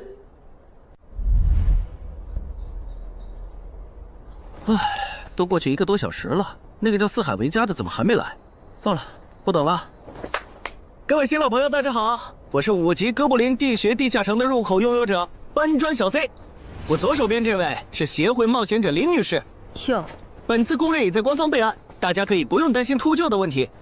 这边的3位大叔和我组队过3次，是实力和人品都很过硬的老手。这小子怎么每次都这么磨叽？然后是本次行动的金主，目前还是普通人的王老板。大家好，鄙人姓王，是东山地产的经营者。最后是新朋友，爱写作的东山市民和今天也很闲鱼呢，他们都是3级以上，可以胜任后援工作。大家好。怎么这些人都喜欢在公园集合呀？上次的师傅秃鹫事件后，我都快对公园有心理阴影。大家都互相认识了，接下来请随我前往哥布林地穴的入口所在地吧。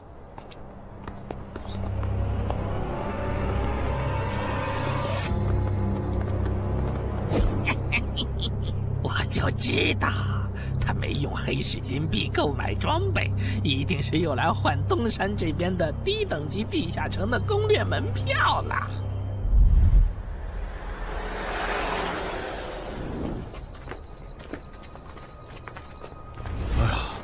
那个还要走多久啊？啊，快了，入口就在前面。小三，这入口你是怎么发现的？这也太偏了。不是我发现的，是本地的一位驴友发现，然后卖给我的。真的假的？这年头还有发现地下城入口以后自己不攻略，反而拿去换钱的傻子？因为哥布林地穴对新手来说太难了，当时发现这个入口的驴友不止1个，但最后完成脱离任务活下来的就只剩下1个人了。人家已经是冒险者了，这地下城在开放期又攻不下来，还不如卖了，换点能用的东西。剩下的钱分给死去同伴的家属，这选择挺合理的呀，不是吗？合理是合理，但我觉得事情应该没那么简单。喂，你这人真是的，咱们都合作好几次了，你还怀疑我？到了，形状、颜色、大小完全一致。没错，这个就是5级的地下城，风险评估过了，可以进。讨厌。这一下你放心了吧？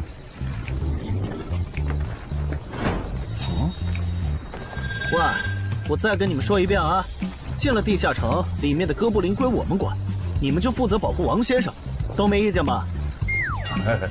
我这200斤肉就交给2位了。脱离任务呢？通关任务大家都一样，但如果我的脱离任务是狩猎哥布林，那我们会优先满足你的脱离任务，然后再考虑通关。这么容易就能拿到通关奖励，那我更没意见了。我也是。你们脱离任务是什么？杀死2只哥布林。哦，我的也是。看来咱们的任务类型都一样，只是数量上有差异。王老板，你放心，脱离任务是按冒险者等级来的。2到3级冒险者得进入地穴，4到5级冒险者要干掉一些哥布林。你是新手，只要找到哥布林地穴就行，很简单的。原来如此，怪不得我和他的任务不一样。哎，大家听我说，考虑到东山市民和咸鱼小姐的工作是保护王老板，所以等下遇到哥布林，优先让给他们完成脱离任务，没问题吧？没问题。那好，咱们出发。只用交手就行了，感觉也不难啊。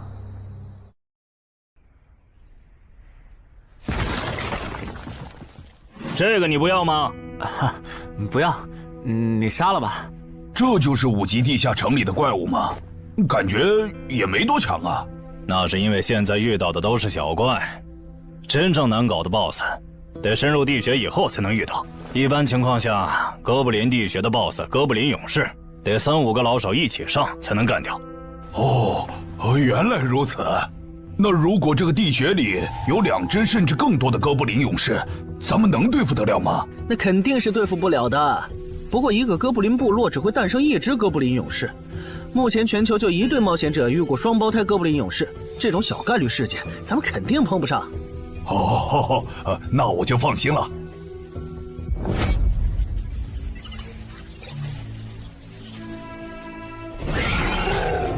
速战速决，别让他们逃回去报信。明白。麻烦了。啊？你指哪方面？从我们踏入地穴到现在，已经遭遇了4波哥布林。很明显，这地下城的小怪数量多得不正常，我们可能中大奖了。搞不明白你们这些富人究竟在想什么？你都这么有钱了，为什么还要成为冒险者？说来惭愧，鄙人成为冒险者主要是为了减肥。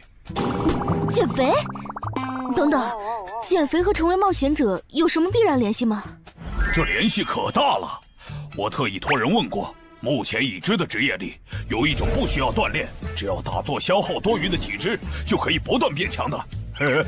你不觉得这种职业很适合我这种有钱，但是又下不了苦功去锻炼的人吗？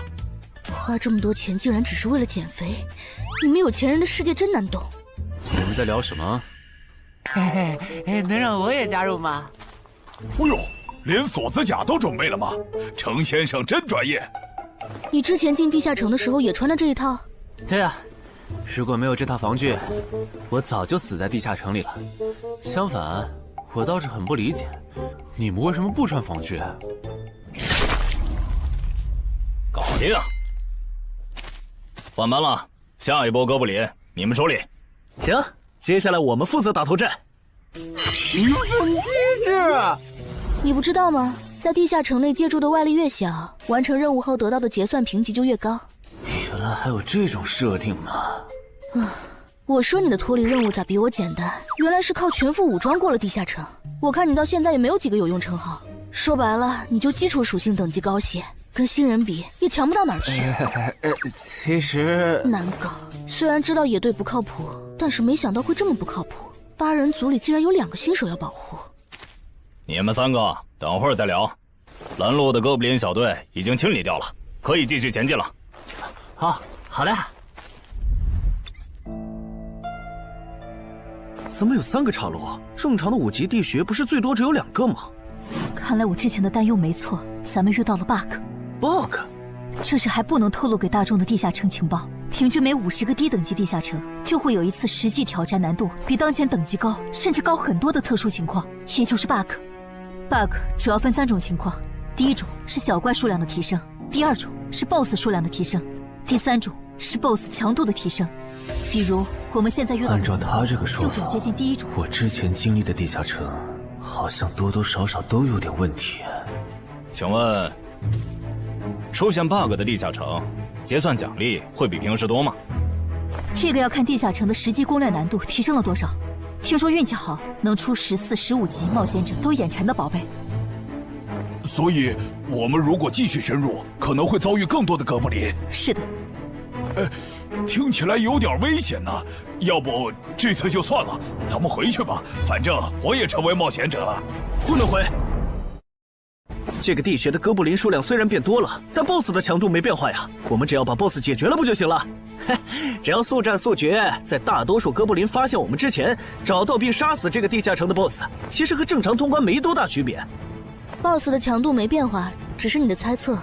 要是 BOSS 强度大幅提高，无法快速击杀，等他的援兵一来，咱恐怕就得被困死在这地下城了。所以就要放弃啊？这点风险都不肯担，那还不如尽早转职当后勤算了。这是一点风险，情报不足就去挑战等级比自己高的地下城，简直就是找死。那个，要不这样好了，咱们举手表决，想要继续的留下，想退出的就原路返回。这主意行，2不耽误。来去自如，这你满意了吧？现在开始举手表决，要留下的举手。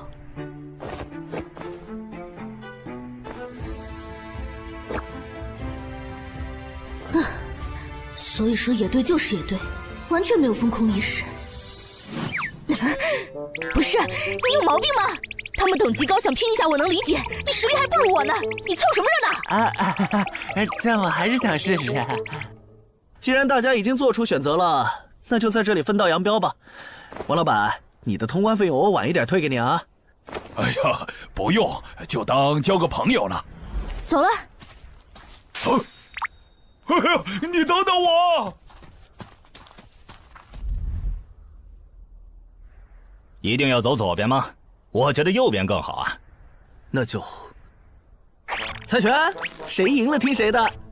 要是平局怎么算？靠谱吗？这2人平局就走中间呗。我怎么感觉上贼船了？石头，剪刀，哦！好耶！我赢了！哎呀，早知道出剪刀了呀！可恶！等下 BOSS 出来了，你不用上，你就负责清小怪，别让哥布林打扰我施法。没问题。那个，你为什么那么不看好他们呀？这个地下城真的有那么危险吗？你怎么知道我不看好他们的？啊，我毕竟是做生意的嘛，基本的察言观色还是会的，所以，我选择退出主要是因为这个称号，它的效果是为佩戴者指出前方的危险。之前的地穴，我就靠它发现地穴深处有2能要我命的家伙。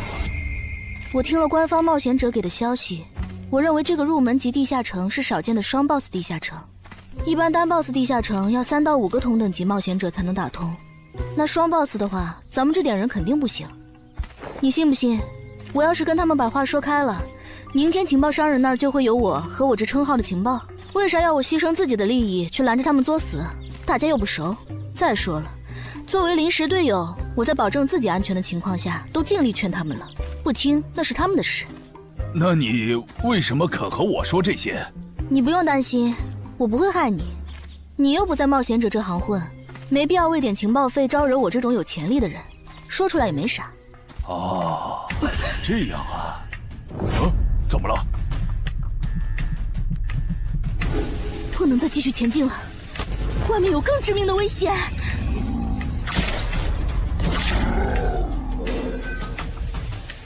2级速能法术，烈焰炮。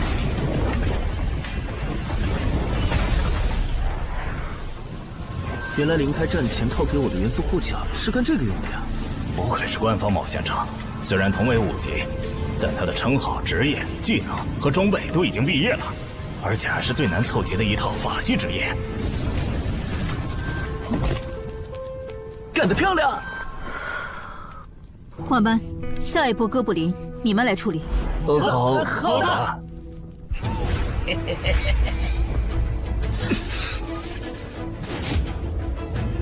啊！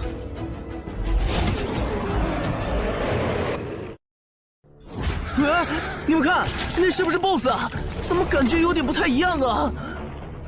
应该不是吧？这么矮，和哥布林勇士完全不沾边啊！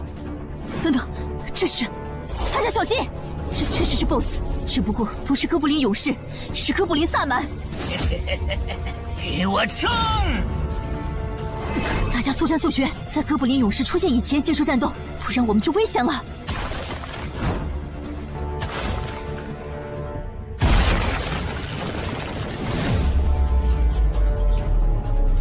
开什么玩笑？哥布林怎么也开始讲战术了？去地下城到底发生了什么？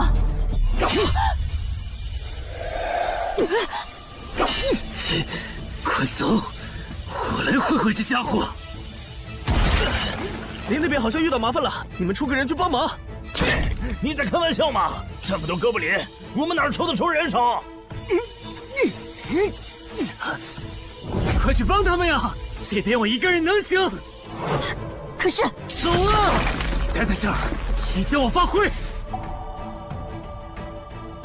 我会尽快解决掉哥布林萨满，然后来帮你。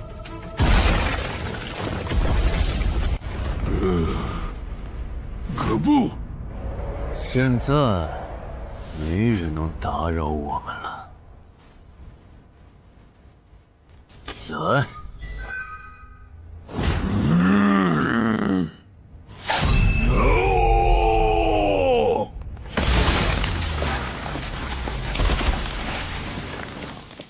这个 BOSS 力量惊人，但太笨拙了。就算不用一步一杀，我应该也能躲过他的大部分攻击。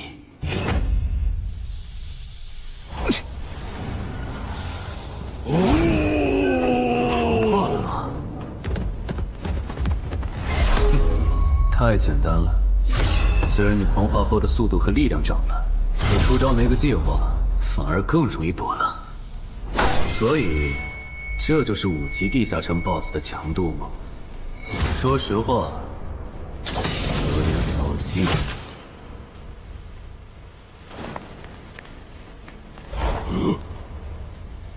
你这种程度，连当我的开胃前菜都不配。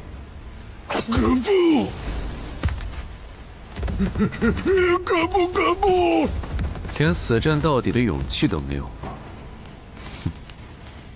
这样看，我以后不用对5级地下城抱有期待了。这个地区到底还有多少哥布林啊？再这样下去，我可顶不住了！再用一次那个火焰魔法！你以为我不想吗？那个哥布林萨满一直在用低级法术看让我施法。等一下，通关任务怎么完成了？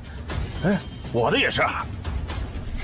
石头山市民解决掉了哥布林勇士，大家再撑一下，他等下应该会来支援我们。我看不见得，他既然已经完成了通关任务，就没有理由再回来冒险。那咱们也撤吧，反正通关任务已经完成了。不行，如果我们不能一鼓作气杀死哥布林萨满，那撤退的路上我们会被他们耗到死的。您说的对，现在还不能撤，大家顶住！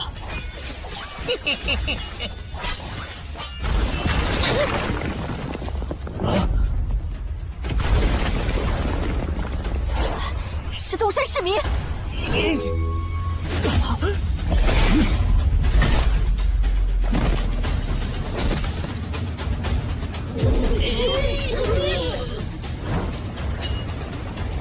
你从哪儿找来的大佬啊？双 BOSS 地下城就被他一个人打穿了？不是我找的。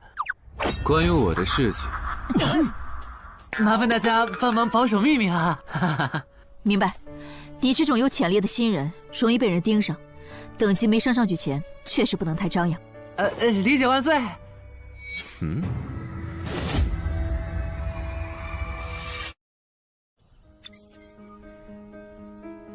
不能出去，外面有更致命的危险。啊，更致命的危险？就是有一个危险程度远比双 BOSS 大的冒险者守在外面，我们出去就会被杀。那怎么办？回去找其他人，说服他们一起抱团冲出去。你们竟然把2个 BOSS 都杀了！这俩可都是他一个人干掉的，我们都没出多少力。怎么是他？我之前明明用称号确认过，他威胁不到我。等等，你怎么知道这个地下城有2个 BOSS 的？难道你刚刚一直躲在我们身后偷看？那倒没有，在你们遇到 BOSS 以前，我们就已经走到出口了。之所以知道这个地下城里有2个 BOSS， 是因为我的这个称号，他能帮我找出前面对我有威胁的存在。我就是靠他才知道这地下城有2 BOSS 的。不是吧？你有这么好用的称号，你之前不提醒我们？我是没有直接提醒，但我有劝过你们不要继续深入地穴吧。那你为什么又折返回来？因为出口那边有一个比双 BOSS 更强、敌意更浓的高等级冒险者在堵门。外面有高等级冒险者在堵门，你确定？确定。先是地下城难度超标，再是高等级冒险者堵门，可疑的地方太多了。说，是不是你搞的鬼？不是我，不信咱们签单项契约确认。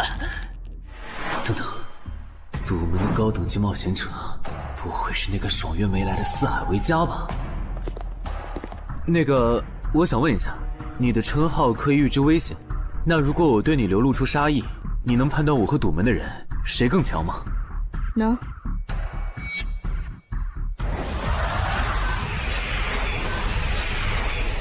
现在，我和外面的那个高等级冒险者，谁强？外面的要强一些。明白了。那摆在我们面前的，就只有一条路了。大家先去结算各自的脱离和通关任务，等提升完，咱们就去和出口的堵门者拼命。也只能这样了。早知道买这个地下城会出这么多事，我当时就不该手贱。事已至此，后悔也没用了。再说，咱们这么多人，未必打不过。这都多久了，怎么还没人出来？那个通关坟场的小子不会死里边了吧？你有没有兴趣？不好意思啊，我想再考虑一下。没想到第一次进入地下城就让你遇到这种事，实在不好意思啊。就算出来了，这次没有掉落史诗级奇物，看来双 BOSS 的地下城难度也远不如坟场了。感觉下一个地下城可以跳过6级，直接尝试7级了。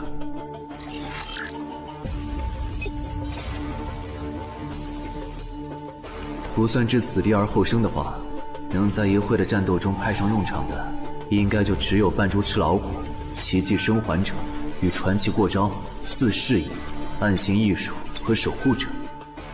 与传奇过招这技能比置死地而后生差点，能让我状态拉满，但要扣4力量、4敏捷、2感知。至于暗行艺术，应该是和扮猪吃老虎搭配，靠扮猪吃老虎走到目标的视野盲区，然后换暗行艺术逐渐接近目标，最后再切到置死地而后生，从而打出完美的突袭。至于守护者，最合理的应该是依靠与传奇过招的感知加2，提前确定目标的下一步动作。要是目标跑去攻击别人，就切换称号守护者去阻拦他。围绕这2个称号展开的战术，感觉都还可以，但如果硬要选一个，还真不太好选。先瞅瞅新得的职业技能和奇物有啥效果，再决定下一步。这个向死而生不错呀，就凭它能够提升步伐和身体柔韧性这一点，搭配一步一杀的技能效果，我以后就可以在闪躲的同时攻击敌方要害的好技能了。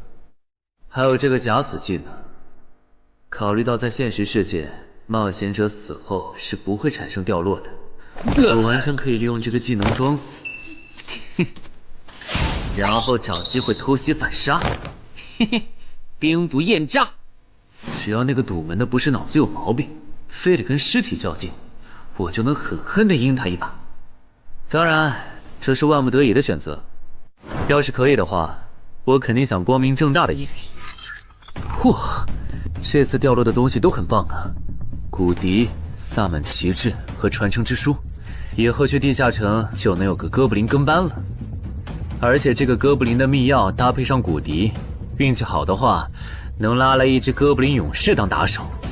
保险起见，我就不继续囤升级券了，先把战斗力拉到最高再说。我目前持有的奇物中，等级最高的就是这家伙了。把奇物升级券用在他身上，肯定是最优解。就这样，对传奇亡灵库罗德的头盔使用奇物升级券。只能升到史诗级。那算了，先用装备熔炼炉把这几个用不上的给熔炼了，看能出什么好东西，再决定奇物升级券用在哪儿。不是装备型的奇物不能熔炼吗？那我手里没用的装备，估计也熔不出啥好东西。没办法了，用奇物升级券提升被污染的名剑吧。使用奇物升级券。好酷的剑！头盔和武器确定了，那装备祈愿券就用在防具上吧，正好替换掉我买的锁子甲。厉害！这套铠甲穿起来比我之前用的锁子甲还轻便。东山市民，你那边完事了吗？差不多吧。你们整理完了吗？完事了，再给你们上一轮 buff， 就可以出发了。你的装备好酷啊！这些都是你在这个地下那再等我一下，我招个怪物随从。啊！喂，别无视我呀！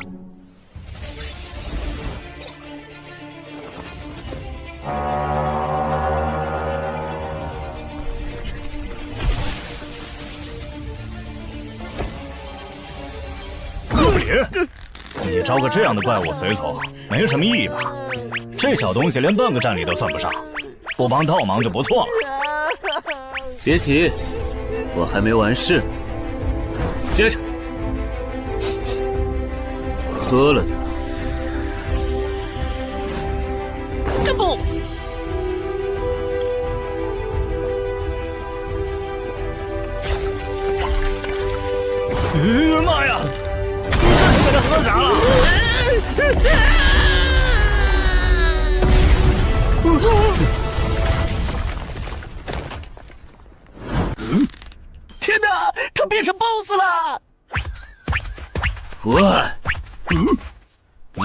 那边有适合你的衣服和兵器，自己拿吧。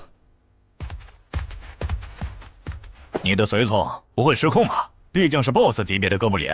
不知道，不过你可以让他用称号看看这只哥布林对我们有没有敌意。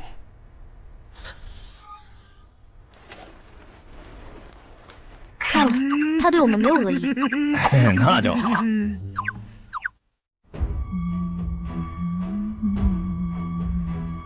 法师护甲以及属性强化，胸之坚韧。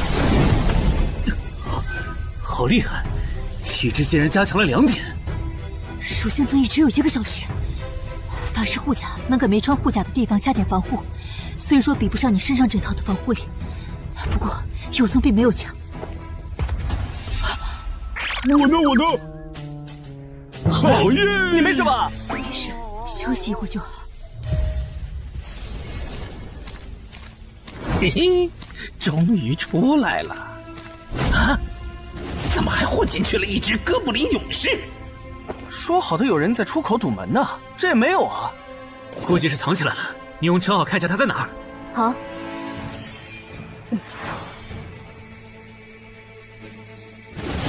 找到了，他躲在1点钟方向最粗的那棵树后面。大家小心，他在入口前面放了很多捕兽夹，注意别踩到了。捕兽夹？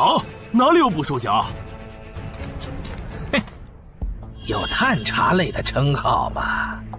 真是够讨厌的。原来是他，这么一来就全明白了。女妖之森刚通关，他不去那儿的黑市买通关物资，却来东山碰运气，肯定有猫腻。知道我在东山的没几个人，团队领袖跟我签了保密协议，肯定不是他。那个戴眼镜的护士也不太可能，所以是商里还是徐茂？这个人好像有点眼熟啊！等等，你是高成勇？对方很有名吗？何止有名，他可是明广一带最臭名昭著的通缉犯。别看他只有7级，死在他手上的冒险者，光是已确认的就有上100号人了。他不光是想抢别人的通关掉落，还想刷出针对人类的称号，说不定现在已经刷出过量杀戮人类这个称号了。看来你很了解我吧？是协会的官方冒险者吗？果然，他已经刷出了那个称号。这样吧，我们做个交易，那小子留下，你带其他人走。这条件可以啊，要不咱们……别信他！协会的档案里，高成勇有放过目标然后再猎杀的记录。要是你们真的信了他的瞎话，等他干掉陈海，再用追踪手段把你们一个个找出来，你们连还手的机会都没有。没错，虽然他嘴上说放过我们，但对我们的恶意一直没有降低。他在说谎。连恶意也能侦测吗？这样好了，既然他的目标是我，那就由我和哥布林勇士主攻。你们看时机牵制，大家都是一根绳上的蚂蚱，这种时候就别心存侥幸了。当然，如果你们中有人实在怕死，那就赶紧滚，别拖我后腿。我们会做好辅助工作的。看不出来你人还挺好的，要是我绝对逼着他们一起上。打你，我们俩足够了。哼，我就知道你们这些走大运拿了 S 级评价的新人，就会自命清高，觉得别人都是你们成长的垫脚石。但现实可不是这样的哟。新人在1到5级时很难搞到成体系的称号、职业、技能和装备。你的武器和铠甲这么豪华，我猜大多是装备吧。不巧哦，我的技能天克你这类新人。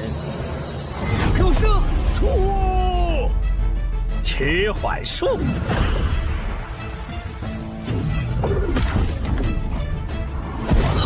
速度变慢了。这一晃，迟缓术可不只是速度变慢而已。遇到使用长镰这种冷门兵器的我，被上了迟缓术的我，也根本接不住你的招。你是这么想的吧？遗憾。如果你就只有这点东西的话，那很不幸的告诉你，今天你踢到铁板了。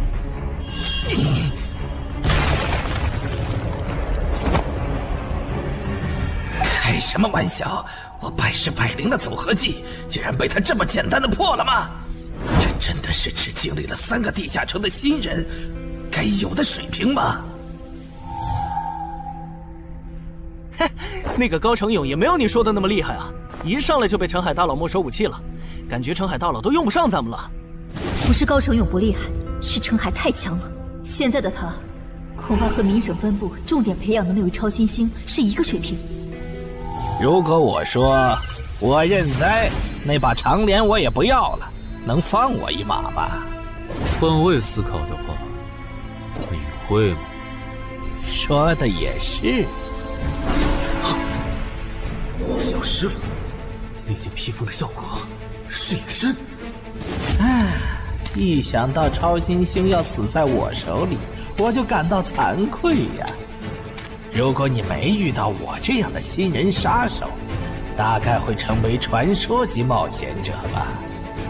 可惜，今天你就要死在这儿了，是你选择的死战。陈海，小心，那人没走，就在你周围。你这娘们儿！你在看哪儿呢？你不可能！你怎么知道我在这里的？因为我感知20，你的一举一动在我这儿都是明白。蛮感知吗？这个人你来上。好嘞。老天，真是不公平！我想问一下，3人冒险者如果要加入协会，录入个人信息大概要多久？工作日的话，半天。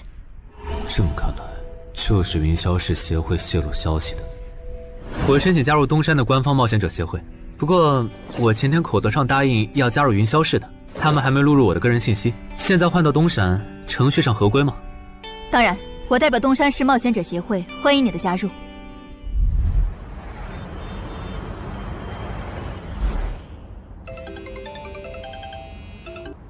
喂，我考虑了一下，还是决定不成为云霄市的官方冒险者了。为什么？你的个人信息明天就能录入进系统了，怎么又变卦了？哈，因为我刚刚除掉了一个 A 级通缉犯，叫高成勇。东山的冒险者协会知道后，邀请我成为本地的官方冒险者。这样嘛，也挺好，成为家乡的官方冒险者，做事会更方便一些。对，我也是这样想的。那我挂了。以后常联系。废物，都是废物！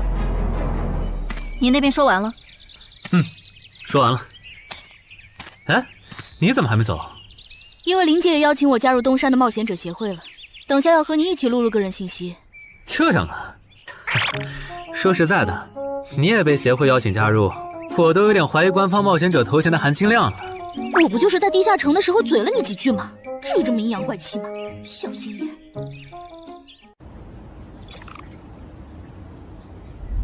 请关闭称号和职业技能，用你自己的力量对着他出拳。好。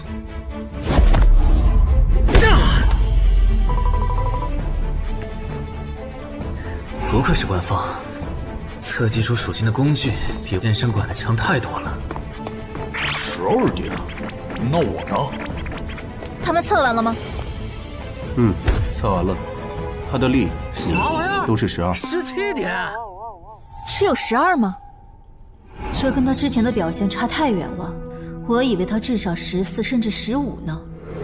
只有12点却能杀掉9级的高成勇，主流的职业称号肯定够大。等我激活了职业和称号，再测一次，肯定压过你。陈海先生，你的个人信息已经录入了，这是你的证件。这么快？特事特办，你可是以1己之力打穿了双 BOSS 地下城，还单枪匹马完胜高成勇。另外，6到10级官方冒险者每年得通关2次协会指定的同级地下城，不然就得从攻略组调走去情报或资源采集组，把时间花在身体塑造和实战训练上，半年通关1个地下城就行。没问题。还有就是总部时不时会有借调任务，借调时你表现出色就有奖励，奖励能换协会里的称号线索、转职证书和奇物。不过一般只有9级以上的冒险者才会被借调，你暂时不用考虑这些。有一个问题。你说。称号线索是什么？称号线索是总结好的称号获得办法，你回去用证件 UID 登内网，看看协会称号图鉴里有没有你喜欢的。要是手里有没用的奇物或图鉴里没有的称号线索，就卖给协会，换自己想要的东西。了解。对了，你打算什么时候遣散你的随从？啊？不能在这边养吗？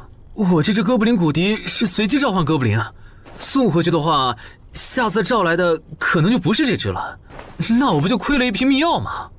这你不用担心，除非你的哥布林勇士在那边的世界战死，或者你打算随机召唤别的哥布林。原来如此。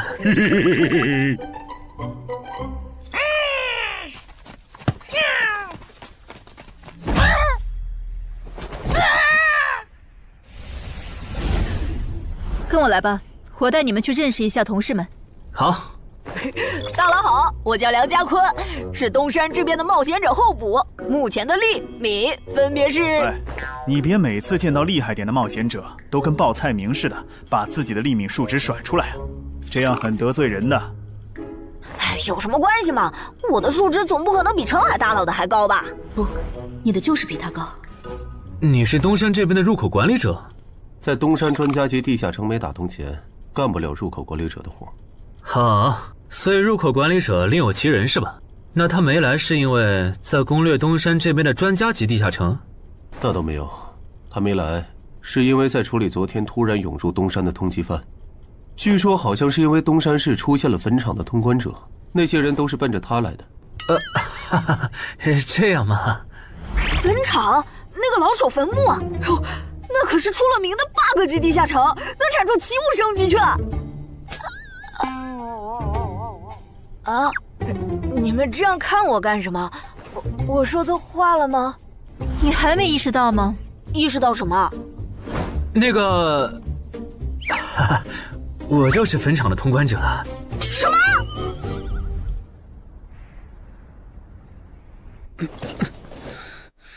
虽然已经说好这段时间把精力用在属性提升和恶补地下城知识上，但家里这个入口，我还是想有始有终。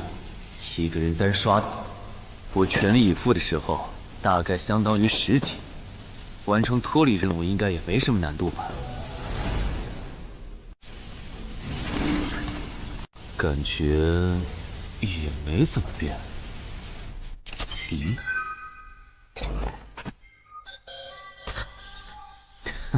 原来冒险者面板还能升级吗？那是不是等11到16级的时候，我的面板还会有变化？怎么感觉升到6级后的限制反而变多了？等升到11级，不会还来一些新的限制吧？就先这样，搞定。账号弄完了，让我看看这次的脱离任务是什么。脱离任务从单选变成2选1了，这对不打算通关的冒险者来说倒是个好消息。不过，豺狼人，原来这片森林除了鱼人以外，还有别的怪物吗？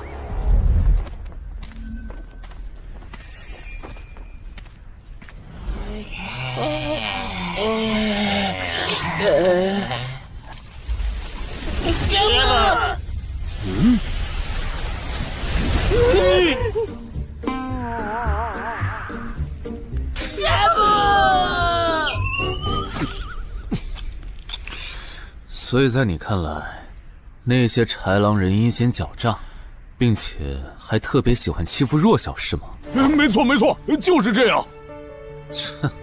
这不就一群森林恶霸吗？嘿嘿，答对了。那这一次就不做和豺狼人有关的轮换任务了，先找到潮汐鱼人的孵化池，然后试试能不能通关。好了，我要问的问完了，你可以回去了。什么？我不要！你不想回去？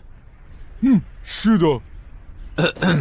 好吧，你留下来也行。好耶，好耶！但我先说好，这个地下城的挑战等级是7级，你悠着点。放心吧，我很强的。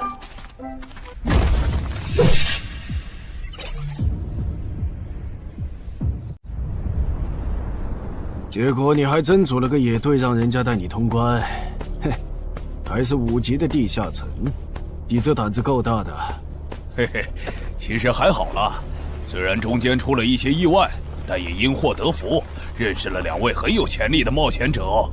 你这就是幸存者偏差。那些散人如果靠谱，我儿己就不会死在地下城里。我知道，所以我是确认有官方冒险者兜底以后，才决定下去的。说起来，前几天的新闻我看了，你儿子的死好像不是意外。怎么可能是意外？我儿子下去之前，我给他准备了2件保命的奇物，可他还是死了。那2个弱鸡入口拥有者却活着，开什么玩笑？可惜那2个杀千刀的没撑到我出手，就栽在别人手上了。不然，我一定要让他们后悔来到这世上。那这人也算间接为你儿子报仇了，咱得报答他呀。他叫什么名字？叫陈海。我这次来东山，就是要当面感谢他。陈海，你认识？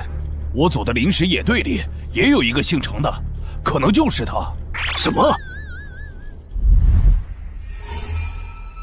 科长，都打起精神来！那些豺狼人斥候说不定就藏在附近的灌木丛里，你们这样懒散很危险的。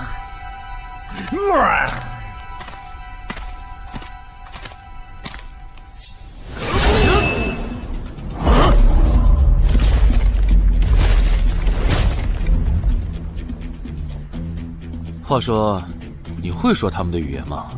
当然，需要我帮忙翻译吗？先不，我有一个能在这种场合上派上用场的奇物，如果它不好用，我再找你。你们的孵化池在哪儿？告诉我，我可以留你们一。你以为我会出卖我的族群吗？绿皮傻大个的小跟班儿！冲你们就杀了我！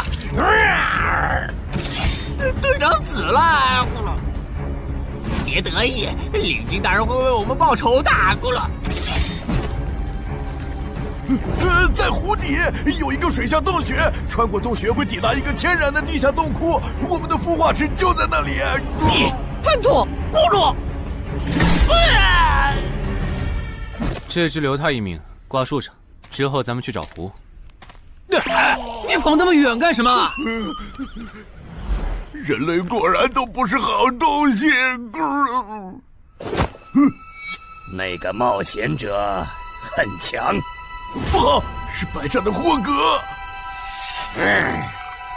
去通知游击队，把湖里的鱼人引出来，给这个冒险者创造破坏孵化池的机会。好的，霍格老大。至于你，哇，这湖比之前用无人机航拍的时候感觉还大。得先找到水下洞穴，然后游好久才能到孵化池。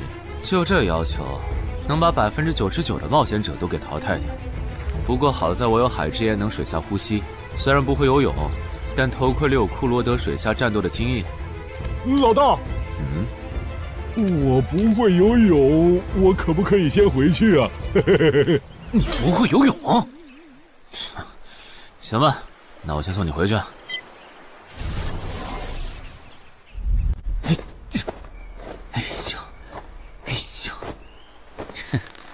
好了，热身完毕。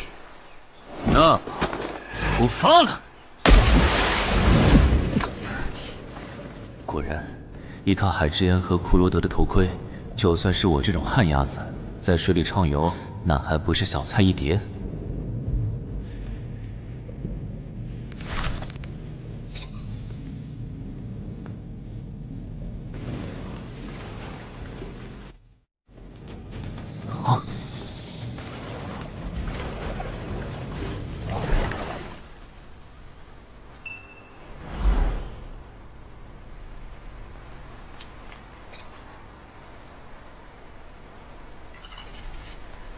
常驻脱离任务完成了，看来这里就是鱼人的孵化池了。但是，怎么没看到守卫？算了，不管出于什么原因，现在是通关的最好机会，这一点不会错。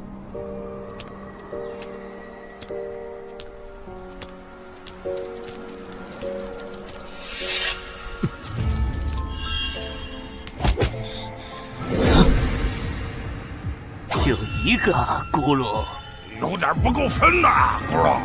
都过去这么久了，竟然还有不知死活的笨蛋想要捣毁孵化池，咕噜。是啊，不过没想到的是，这次来的竟然不是豺狼人，而是人类啊，咕噜。原来守卫一直藏在上面吗？1对4，他们应该不会给我穿装备的时间，用至死地而后生，速战速决吧。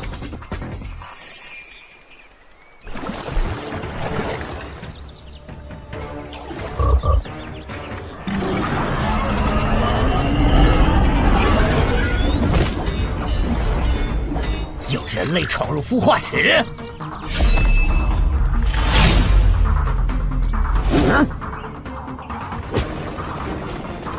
霍格老大，鱼人撤了，应该是湖里的鱼人哨兵发现那个人类冒险者了。派个机灵点的去湖边盯着，如果那个人类冒险者逃出来了，就通知我。好的，霍格老大。这几只守卫的强度比哥布林勇士高不少，他们应该就是这个地下城的 BOSS 吧。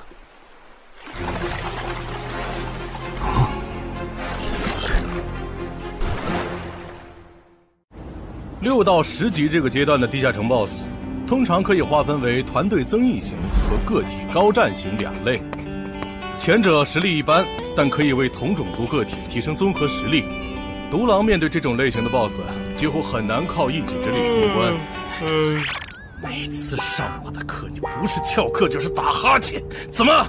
我的课有那么无聊吗？但你今天讲的内容之前不是讲过吗？你要是说点11级以后的常识，我说不定会认真听。你以为我喜欢讲这些？还不是因为你们这些莽夫 ！CJ 的超新星不自大，不单人去调高等级地下城，就不会被 BOSS 弄死。公司也不会把我临时叫过来跟你们突击补课了。啊，顺治死了？是啊，你这几天没上论坛吗？大家都吵翻天了，说他的死浪费了 CJ 对他的投资。哼，这我还真不知道，到底怎么回事？你快和我说说。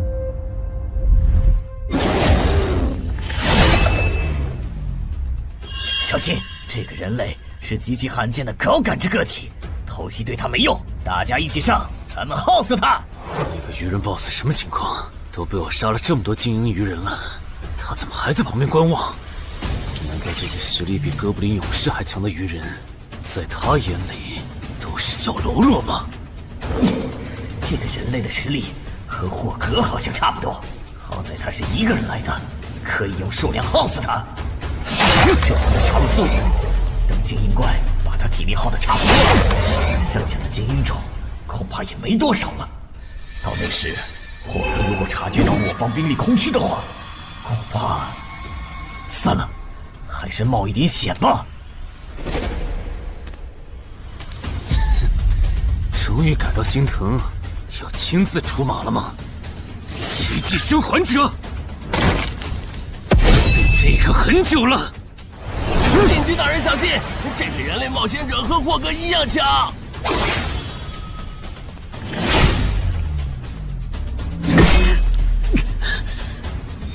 很好。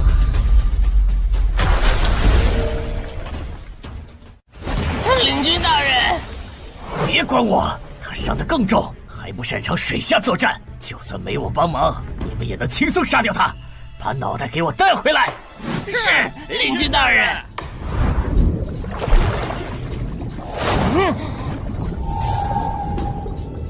那个人类不是重伤了吗？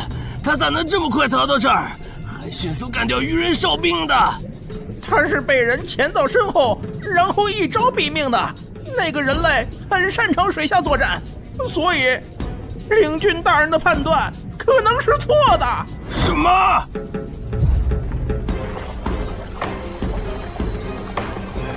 该死，总算活着逃出来了。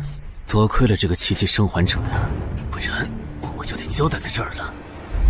果然和我预想的一样，那个鱼人 BOSS 沉不住气，要是他再稳点，我就会被耗死了。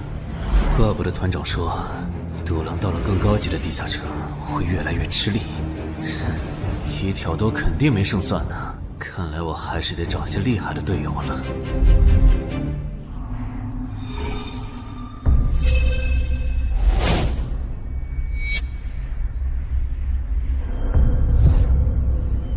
那个人类冒险者活着回来了，他现在是什么状态？我不敢靠得太近，怕被发现，但可以确定他伤得很重。嘿嘿，重伤的冒险者嘛。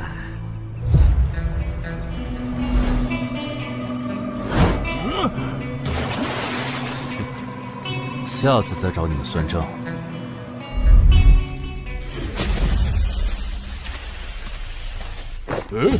已经结束了。失败了，孵化池里的鱼人太多了，我一个人杀不完。我刚才翻了下你们的传承之书，如果你的战斗累积到一定场次，会升阶为更高等级的百战哥布林。以后你就用这把剑斩杀和你实力差不多的地下城怪物。等你成为了百战哥布林，这剑对你没啥用的时候再还给我。那您用什么？哼，我用这个。啊，对了，你以后得练一下游泳了。后面我还要再打一次这个地下城，到时你得出力。好吧。这一定是豺狼人干的。激活技能，与死亡共舞。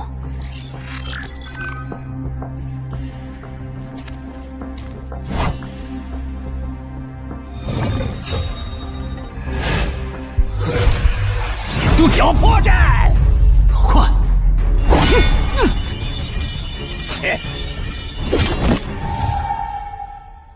豺狼人！还好为了以防万一，把感知拉到20，不然刚才这只豺狼人就得手了。切！这个人类不是受重伤了吗？可他刚才的动作根本就不是重伤之人能做出来的。他不会是在钓鱼吧？他跑了！不一定是逃跑，也可能是在示弱，引诱我们过去。那咱们还追吗？如果追过去的话，感觉很可能会进了他们的包围圈。算了，不追了。等找到足够强的队友，做了充分的准备以后，咱们再回来和他算账。好的。哎呀，没想到6到10级的地下城的难度会比5级的高那么多。下次得提前掌握好情报再去通关，不然风险确实太大了。是任务结算呢。哼，说起来，这一次我虽然没有通关，但宰了那么多鱼人，怎么说也该有个 A 吧。水枪过敏怎么了？不对，你怎么知道我水枪过敏的？还有啊，我是人，你给我一袋动物口粮是什么意思啊？就算他吃不完，这会难吃。什么？他加入东山的冒险者协会了！你给我站住！你当初是怎么信誓旦旦的跟我说他死定了的？连高成勇都栽在他手上了，我能怎么办？听你这意思，我弟弟的仇你是不打算管了呗？哼，也是，你已经靠我爷爷成了云霄市入口管理人，上了岸的你哪能冒着被革职的风险对隔壁市的超新星下黑手呀？我真是看错你了，早知道爷爷当初留下来的资源就该用在周德身上。干什么？转手我爷爷留下来的遗物啊！我弟弟死了你不帮忙，那我就把你想要的遗物给能给我报仇的外人了。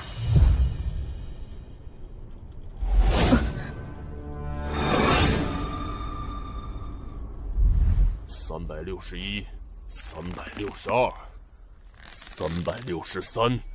安然，黑市上出现了个你可能会感兴趣的悬赏。内容。有人用传说级冒险者的遗物作为奖品，悬赏东山市某位超新星的命。徐茂又惹到谁了？不是徐茂，但这个人咱们都认识。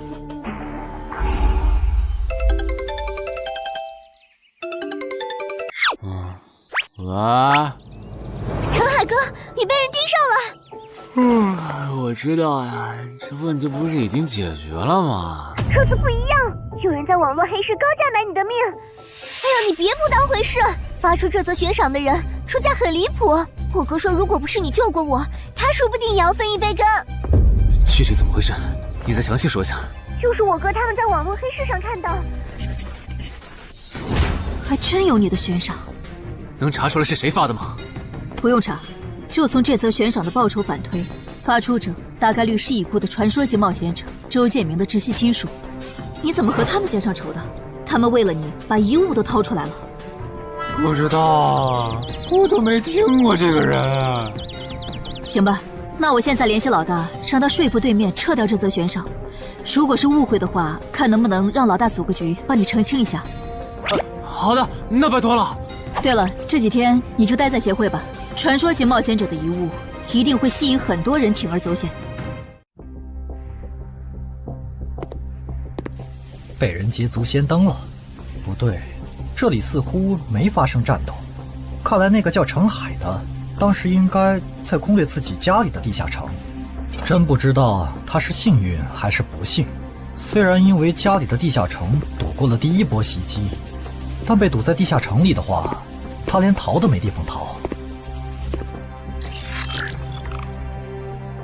除了我和目标以外，这个地下城还有4个人，不知道是敌是友。你卑鄙！哪有你们人类有病？我不就派了个斥候守在出口吗？至于让你们杀过来吗？搞得我现在受伤不说，手底下的兵也被消耗的差不多了。如果昨天那个冒险者又回来了，不行，留得青山在，不愁没柴烧。这点不能待了，得赶紧走。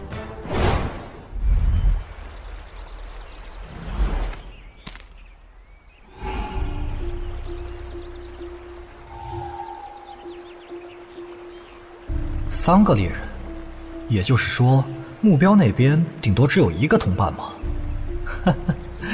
这么看的话，这个游戏变得更有意思了。安教练，你找我？对，程海被悬赏的事，你知道吧？知道。那正好，你给程海打个电话，如果他不知道自己被悬赏了，随便挑个6到10级地下城，邀请他和你一起打。剩下的不用我说，知道该怎么做吧？徐茂打过来的，肯定因为悬赏的事。不知道他是来提醒我的，还是来试探我的。哎呀，算了，还是不接了。反正家里地下城入口这次肯定是暴露了，要是之后问起来，我就说在攻略家里的地下城。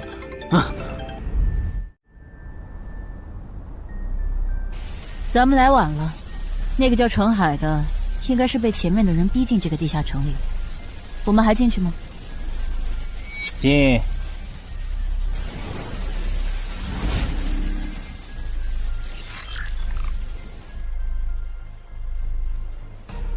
又进来2个人。等等，这个轮换脱离任务怎么变得无法完成了？难道说这个地下城的精英豺狼人已经被杀到不足5匹了？你好，那边的人让我问你，要不要一起开个会？那边的狂战士好像有事要跟咱们商量。也就是说，你和你的同伴是最先进入这个地下城的，程海不在这里。对。那我不明白了，你们没堵到人，为什么不离开，反而在这儿扎堆守着湖呢？因为我同伴的主职业是海兽祭司，他因为职业特性的原因，发现这个地下城刚刚诞生了一只英雄级鱼人，他想趁着对方还未成长起来，和他签订主仆契约。那你们呢？你们为什么不去做轮换脱离任务？因为我们进入地下城用无人机找程海的时候，只发现了守在湖边的他。等我们赶过来以后，他既不承认程海在湖里，又不肯交代他守在湖边不走的理由，那我们能怎么办？只能陪他在湖边耗喽。这不能怪我呀，我总不能说我的同伴下水了，但我不会游泳，只能在岸上等他吧。你这家伙，啊，我怎么了？先等一下，你们的事情我大概了解了，但这应该没有商量的必要吧？有必要。刚刚我的同伴死了。啊？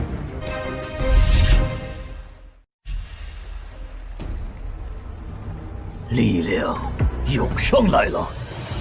这样的食物外面有很多吗？除了偶尔出现的人类冒险者，附近的森林里还有一批豺狼人。很好，把他们带过来。现在恐怕不行，因为昨天和今天的冒险者已经把我们的兵力削弱到无法和豺狼人抗衡了。那需要多久？50个日升和日落。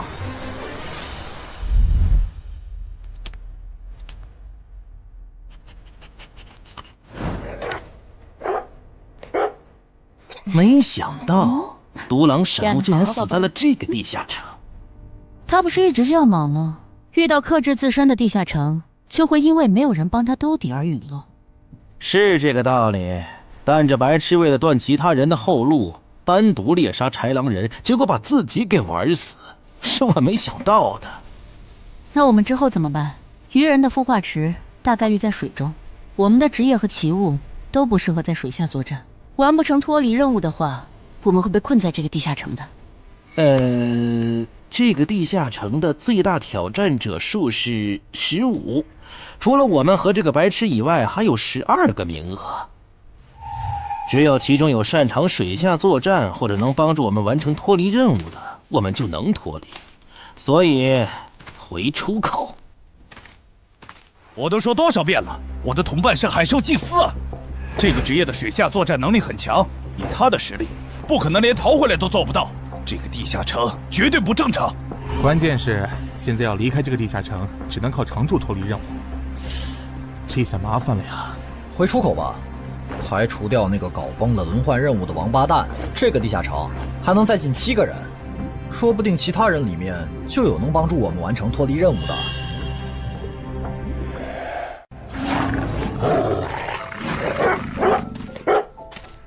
刺杀者王二，他不是去月省了吗？怎么会出现在这里？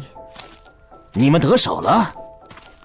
没，目标可能根本就没进来，咱们被耍了。可以啊，海哥，我还是第一次听说有6级冒险者的悬赏金能和史诗级奇物挂钩的。这又不是什么值得骄傲的事，而且不管从哪个角度看，官方冒险者被公开悬赏这件事都太奇怪了吧？你这么一说倒确实是，虽然冒险者适用的法律和普通人不太一样，但官方冒险者被公开悬赏这种事，我也是第一次见。因为悬赏的发起人很特殊，他是已故传说级冒险者周建明的孙女，而周建明就死在天门入口翻转事件中。好痛啊！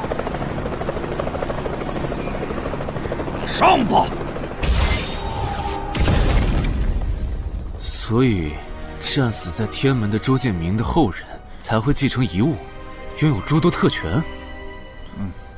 对，又因为周建明的孙子死在了坟场，而你又救出了2个本不可能活着的一般市民，堵死了他弟弟的生路，所以周建明的孙女才会迁怒于你，想要你死的。照你这说法，我们的矛盾岂不是化解不开了？那倒不至于，老大已经约了民省负责人，也就是周建明的旧友，还有发布者，一起谈这件事情了。快的话，下午就能谈出个结果了。我们没来晚吧？没，刚刚好。那就好。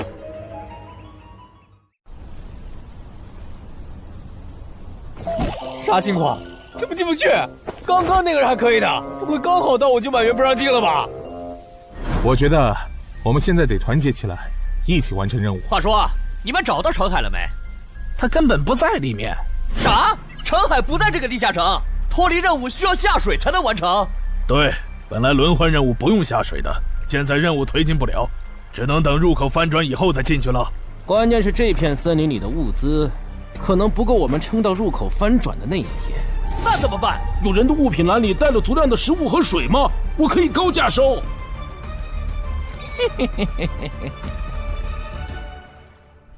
本来也没抱多少希望，不过没想到连刺杀者王二那样的高手都被困在这个地下城里。这样看，少了这些竞争对手，等我完成脱离任务出去以后，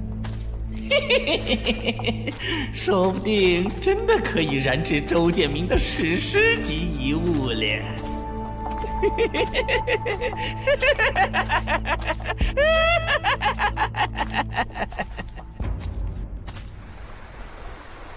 什么？有远方的鱼人部落派使者来拜访我们？是的，对方自称是寇涛鱼人的大祭司。大祭司？吞噬者大人，要和他见一面吗？见，不过以防万一，把放出去的鱼人都叫回来吧。寇涛鱼人啊，我还真挺想知道他是怎么找到我这里的。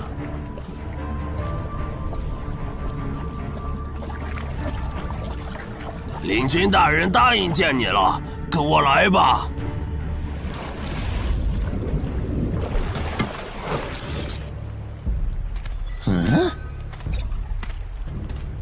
这就完成脱离任务了，真是得来全不费功夫。你在看什么？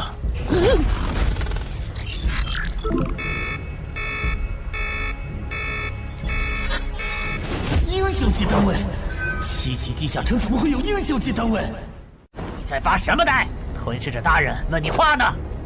别慌，他们看不到我的任务面板，只要找个理由搪塞过去。理由，有了。本祭司拜访过很多鱼人部落，但像你们这样能把孵化池放在地表生物完全无法到达的部落，我还是第一次见，一时有些惊讶。这样啊，那不怪你，毕竟不是哪一只鱼人都能找到这样的风水宝地。嘿嘿，不对，他有问题。天赋不会说谎，打他出现在我视野里的那一刻开始，我的天赋就一直在提醒我，吃掉他，我还能再升一级。我的天赋是不会对同种族的鱼人同胞生效的，他根本就不是鱼人。如果不是那个叫澄海的圣母心泛滥，我弟弟才是最有可能完成脱离的人。官方冒险者应急预案操作手册第4条，被卷入生存类地下城翻转拉人事件，需优先帮助弱势群体完成脱离任务。澄海的操作完全合规，不是他的问题。但他那个时候还不是官方冒险者。周畅，你先别说话，我就问一个问题。您说，如果一切顺利，你觉得澄海能成长到哪个程度？优秀的中间，独当一面的地区负责人，还是传说？以散人冒险者开局，1个月到6级，还单杀了新兴猎手高成勇。不管从哪个角度看，澄海都比同期的我要强。再结合他在坟场的表现，我觉得他至少都能胜任地区负责人，甚至有望冲击传说。好，那这事儿就这么算了。我这边稍后会督促华东委托集市的负责人下掉那则悬赏。黄伯伯，差不多得了。我之前看在建明哥的面子上，一直纵容你和你弟弟，但再怎么照顾也是有限度的。我们这一边的传说种子，可不能因为你的一己私怨而夭折。澄凯哥，好消息！你的悬赏被撤掉了。好耶！澄海的悬赏没了，这才24小时不到吧？谁这么效率？看来只是悬赏被撤回，不是有人有事。他刚微信回我了。所以是郑仁君出面私保了吗？没想到他这么看好这个新人。黄伯伯，那则悬赏是您点头了以后我才发的，为什么那个郑仁君说几句您就改口了？他郑仁君的面子有那么大吗？如果只有东山方面的施压，我其实还能帮你扛几天。但现在是除了协会内部，还有别的方向的压力也给到了我这里。那个叫澄海的，人脉比你想的要广。别打了，我知道的我都说了，给我个痛快吧。大人，已经审完了。哦，森林里有12名冒险者，实力和豺狼首领差不多，他们不擅长水下作战，不用担心会打过来。现在被困在森林里，无法撤离，森林里食物少，撑不到50天，有点意思。这位就是东山市的入口管理者邓仁君，你的事就是他出面说和的。谢谢郑哥。客气。虽然华东委托集市已经撤掉了针对你的悬赏，但保险起见，未来2个月你还是别出这栋楼了。外面指不定会有高等级通缉犯冒险来杀你，然后找悬赏发布者领赏。有道理，那我不出去了。等一下，那悬赏陈海哥的人呢？这种坏规矩的事儿，他难道就没有处罚吗？发布者毕竟是周建明的孙女，官方不太好处罚的。不过对她丈夫伤礼的处罚，过段时间会下来。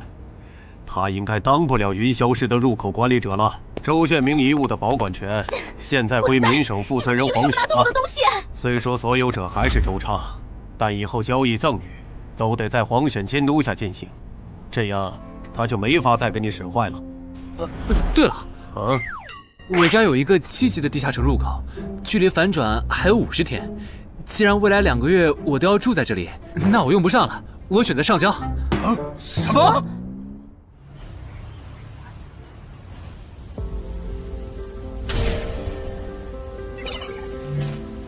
确实是6级到10级地下城，而且挑战人数已达上限，现在进不去了。哼，有意思。让后勤部过来安装几个微型摄像头，之后如果有人从这个地下城脱离，你就通知我。那程海呢？按规章制度来。你隐瞒了地下城入口，违反官方冒险者的规定。不过念在你中途才进协会，又没培训过，就从轻发落。等你到9级时，多接一次协会例行任务就行。对于这个处罚标准，你能接受吗？能。还有就是，从明天开始，你要和常金川、梁家宽一起上地下城相关的常识课，早上8点，别迟到了。好。什么？他们还对你做了内部处罚？真过分！明明没有造成影响，而且陈海哥，你跟他们报备的时间也不算晚啊，为什么要处罚你？因为相关条例就是这样，而且他们的处罚程度也很轻，所以也还好吧。相比起来，我更担心那些进地下城的赏金猎人。我家地下城有点邪门，他们要是掉以轻心，很可能被坑死在里面。陈海哥，你人太好了，明明是他们要害你，你却还在为他们考虑。你搞错了，我只是怕他们被困在地下城，到时候导致入口翻转，连累到我。说起来，你刚才说除了东山冒险者协会和你哥哥所在的散人联合以外，还有其他人也在帮我施压。我哥哥说明省的富豪曹火旺对悬赏你的事特不满，他认为传说级冒险者后代比老弱妇孺更受保护的话，以后冒险者肯定会变成特权阶层。听说这事还惊动了华东地区的负责人，所以关于你的悬赏才会这么快被撤下来。好，那替我跟你哥哥道声歉，等风头过了，我做东，咱们一起吃个饭吧。曹火旺吗？一起吃饭。小妹真是的，为了个不知道从哪儿冒出来的野小子，竟然让大哥你用掉了这些年积攒下来的人情。人家毕竟救了咱们妹妹，我这个做大哥的不能就这么看着。怎么又有电话？喂，我是曹火旺。你可能不认得我。没，我听朋友说了，是您出面施压，我的悬赏才会这么快被撤销的。你已经知道了，那我就开门见山了。您说，我儿子死在了女妖之身，我调查到那个所有者后来被你杀死了，这样看你算是帮我儿子报了仇，所以咱们现在谁也不欠谁的，账清了。我今天给你电话系有别的事，我想以一介商人的身份和你谈一笔生意。简单点说，我和朋友都觉得你有前途，打算重点投资你。你以后要是成了地区负责人，选辖区时可以适当听取我们的建议。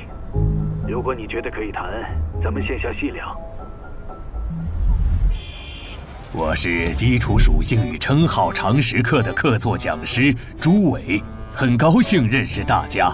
开始前，我想问大家一个问题：你们觉得对于新人冒险者来说，力、敏、体、智、感、魅这6种属性哪个最重要？这还用问？肯定是力量，毕竟脱离和通关任务大多需要击杀指定怪物才能完成。现在都知道，进地下城得备好防具和开刃武器，有兵器帮忙，哪怕身体弱得像软脚虾，也能击杀低等级怪物。对新人来说，力量够就成，多了那也是白搭。反倒是敏捷更能提高冒险者的生存率。这位学员说对了，在协会统计的数据中，刨除掉称号、职业和装备，对低等级冒险者的存活率和内战胜率影响最大的属性就是敏捷。敏捷影响冒险者在地下城内的存活率，这点好理解。但冒险者之间的内战为什么也是敏捷占主导？很简单，低等级冒险者的称号、职业和装备都不成套，没法弄出有效的攻防体系，所以他们内战时谁先动手谁赢面大。这时候敏捷就很关键了。原来如此，怪不得我遇到的秃鹫和通缉犯不是速度很快，就是打法非常克制、速度快的冒险者。原来点在这里。极限加敏捷的冒险者到6到10级就不好使了。一是这阶段冒险者能靠地下城掉落完美攻防，二是地下城等级一高，怪物种类和数量猛涨，光靠敏捷自己单干没法应对任务和怪物都变强的新情况。那6到10级这个阶段，哪种属性收益最大？6级之后，除了必定作为攻略组核心的超新星以外，其他冒险者都得按团队需求调整自己。这时候别管啥属性收益高，得看团队要你咋发展。原来如此。但不同属性之间多少会有一个模糊的价值差吧？比如同样是1点属性，加在感知和加在力量上，谁更划算？这个确实有。目前公认的排序是魅力大于感知，大于智力，大于体质，大于敏捷，大于力量。魅力最高，为什么？我也不知道，不过这个排序是传说们公认的。作为金字塔最顶层的冒险者，他们的判断必定有其缘由。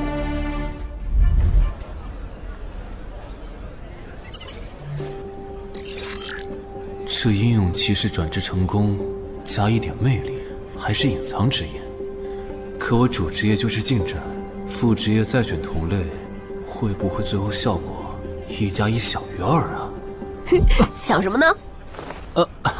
没什么。不想说就算了。对了，林姐让我问你，下午的冰击课你来吗？啊？这次好像有越省来的武术大师指导我们。停！第7局，长经穿胜。枪的优势这么大吗？算上达人绷带的效果，我等于是被14比0了。关键他的速度没我快，体力也没我好啊。你已经连输7把了，还打吗？咋？我还没累呢。你呢？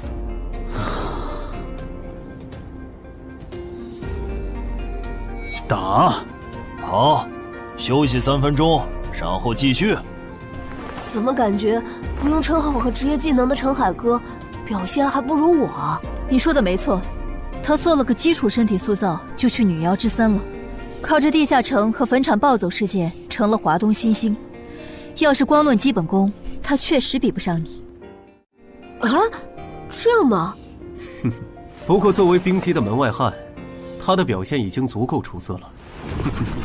他现在已经能一步步跟上常经川的节奏了。我估计5局之后，他应该就会开始赢了。停，第8局，常经川胜。开什么玩笑？这才10局不到，他就变得比梁家坤强了。他的智力到底有多高？感觉不是打法的问题。如果我的爆发力再强一点，刚才那一局说不定能赢。陈海，啊，下一局你用称号和职业技能吧。你确定？确定。我想更直观的感受我和超新星的差距。常经川亮称号了。什么？他们好像要来真的。行吧，老爷爷，您往旁边站一点，我怕待会儿打起来会碰到您。不用顾及我。好吧，那我尽量快点结束。置死地而后生，看起来好像是增加爆发力的称号。我准备好了，你先攻吗？不用。好，来吧，让我领教一下超新星的含金量。那你不要眨眼哦，现在的我可比之前快多了。好快，我出手更快。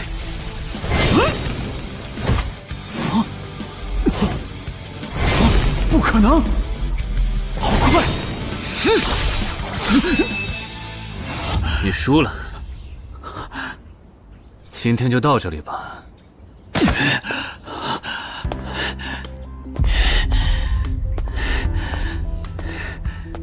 喂，我完事了，换班换班。我和他的差距原来这么大吗？其实你枪练得不错，出手的那一下，就算是我年轻那会儿，也不见得能躲掉。别灰心，你只是运气不好，遇到了能阅读你下一步动向的特例。阅读下一步？展开来说就是，人在出招时破绽最大，能抓住这个瞬间的人，轻松就能无招胜有招。使用者必须要在对手出招前阅读到对方的下一步动作。有这份眼力的武术家呀，还在世的不超过5个人，所以你输得不远。陈海哥，你刚才那招叫啥？好酷啊！没想到一个没练过武的门外汉，竟然也能掌握这一招。他真的只是个普通的冒险者吗？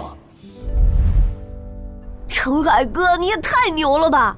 你是没看到败给你以后，常经川的臭屁男的脸色有多？臭屁男？常经川，我可以坐在这里吗？当然可以。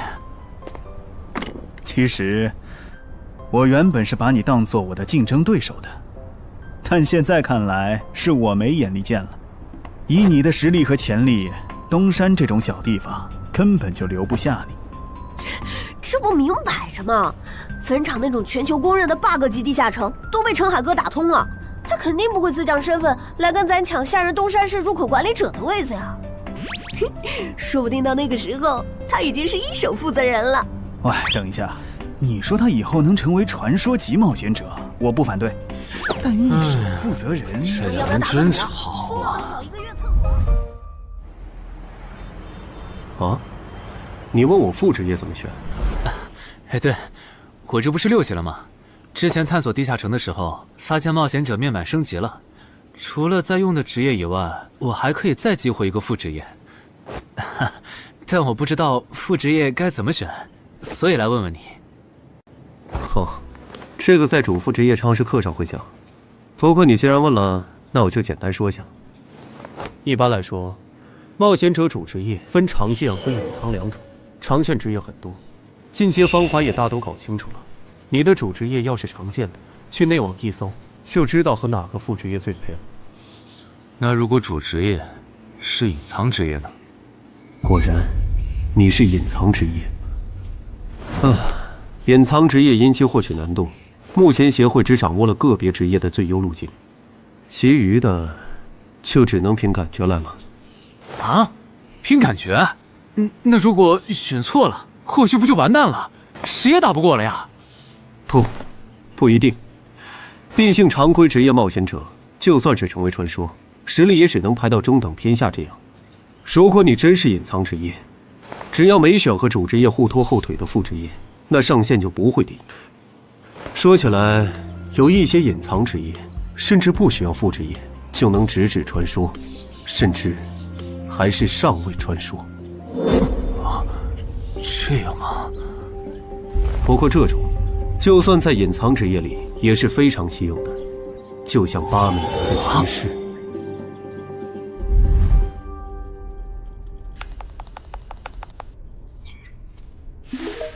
内网竟然没有死亡行者的相关资料，那看看英勇之骑士吧。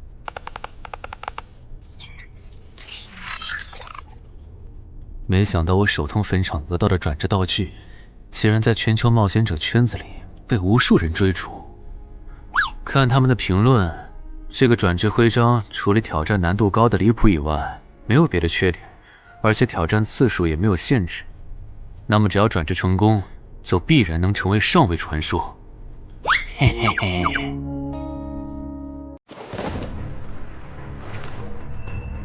使用英勇之骑士试炼徽章。哼，那么出发吧。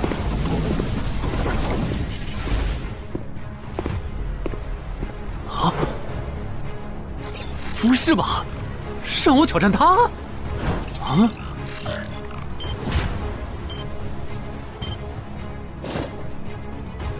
直接开始了这个任务描述啥意思呀？是要撑过10分钟吗？还是用10分钟得到他的承认？啊！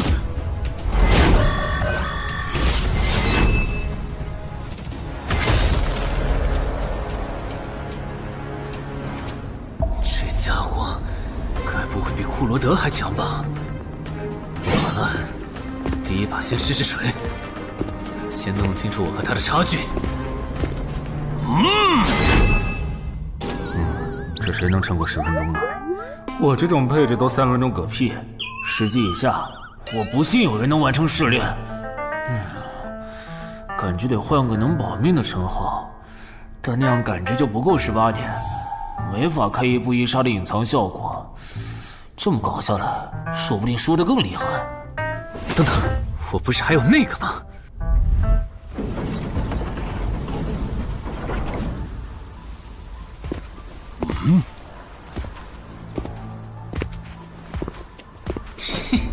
讨厌，这个傻大个的弱点是感知，他看不到穿了隐身衣的我。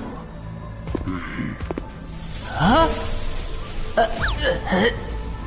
那是什么？丢！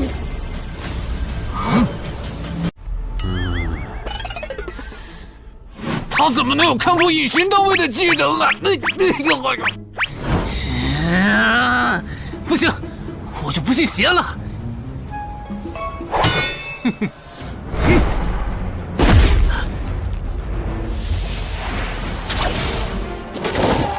完蛋！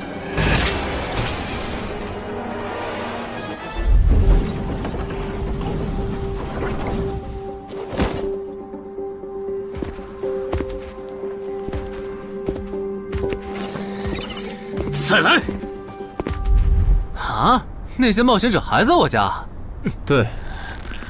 虽说不知道发生了啥，可要是时限到了，这些冒险者还不出来，那咱就得掌握更多这地下城的情报，这样以后入口翻转的时候才能处理好。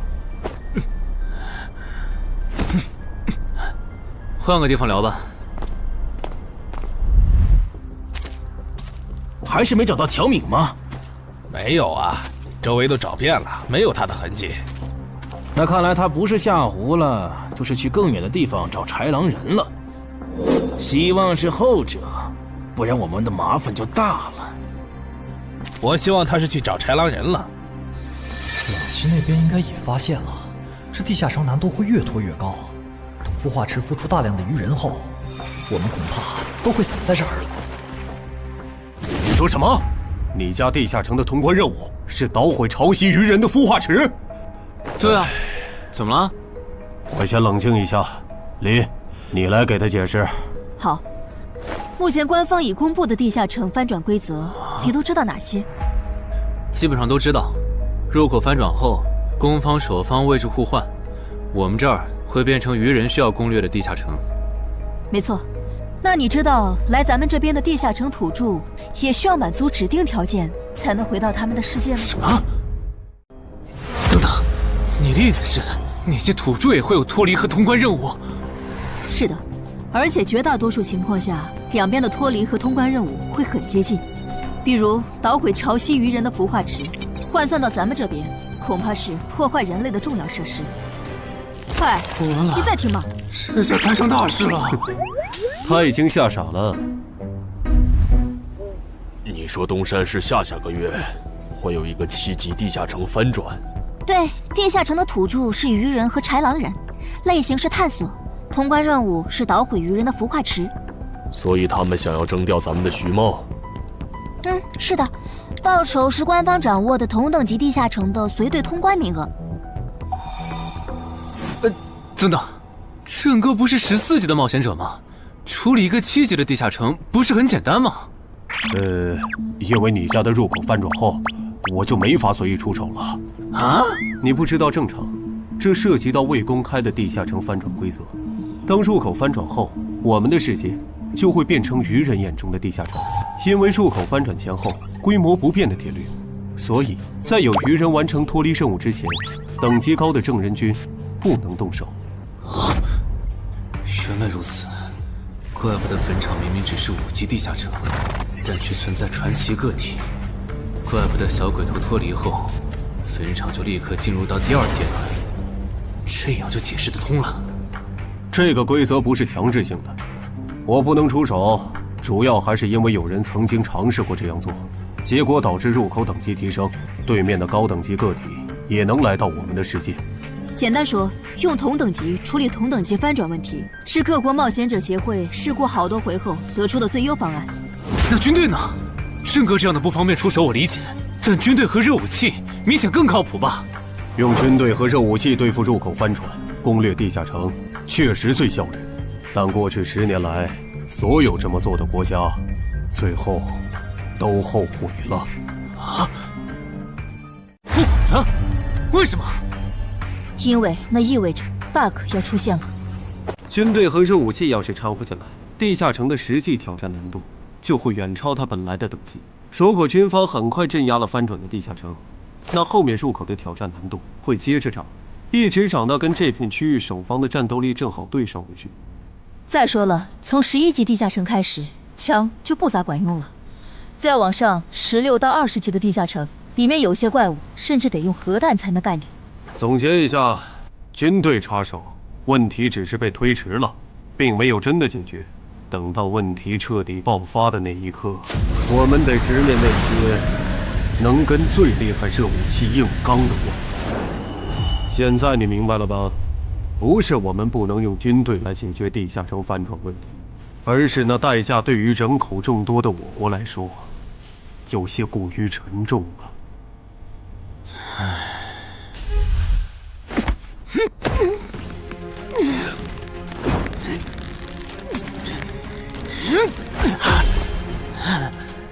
陈海哥这也太拼了吧！天天这么练，他身体遭得住吗？林姐没和你说吗？说什么？陈海家的地下城下个月要翻转了。什么？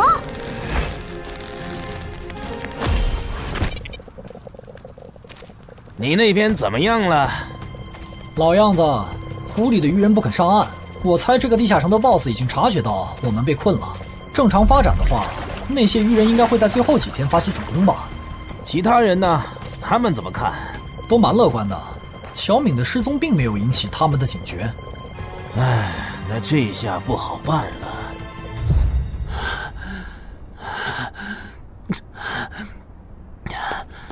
给。啊？今天周4，你不用上学吗？上啊！谁让有些人闯祸，把地下城入口给搞翻转了呢？想上都上不了。应东山市入口管理人的要求，原定课程现在换成入口翻转规则普及课。因为本节课还有大量未准许披露给民间的内容，所以开讲前需要大家签署这份保密契约书。谁先来？我。我签完了，下一个谁来？给我吧。然后给我。那我收尾。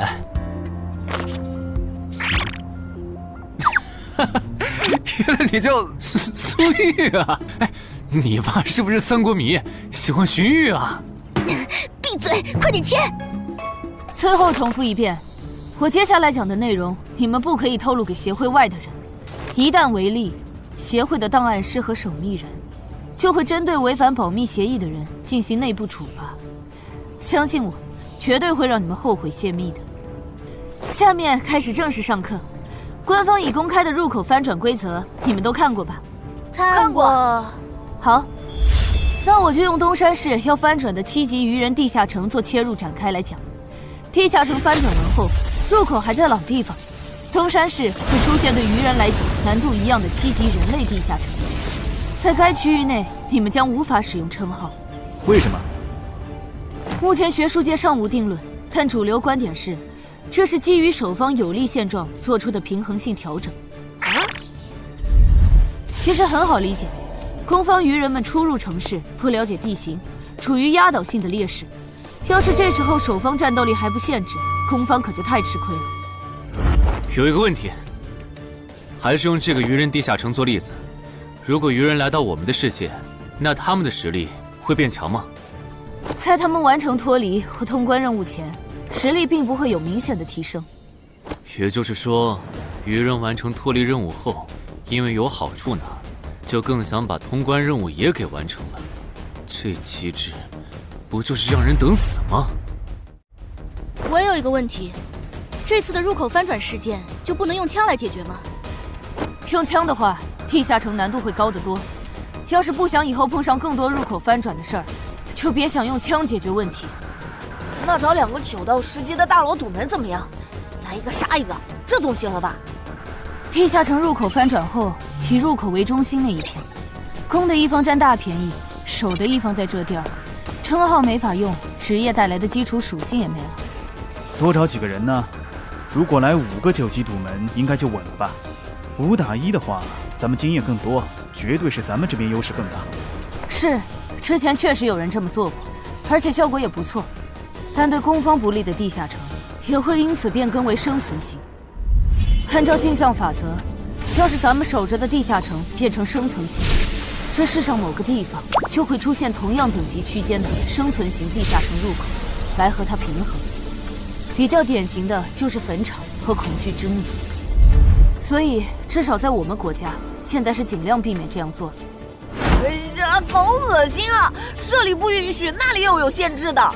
难道入口翻转，我们就只能安排附近居民撤离，然后一波接一波的处理跑来咱们这边的愚人吗？倒也不是，其实我们已经快找到可以快速解决地下城翻转事件的办法。哦，是什么？只要入侵我方世界的同批次地城土著里，有人被我们捕获，且在该地下城入口时间归零前，我们一直保住他的命，那就不会再有下一批次的入侵者。这次喊大家过来，是想和大家一起讨论我们最后几天的安全问题。能有啥安全问题？不就是个靠机制恶心人的7级地下城吗？要不是我的职业不适合水下作战，他早被我攻陷了。不懂就闭嘴，好好听。这个地下城没你想的那么简单。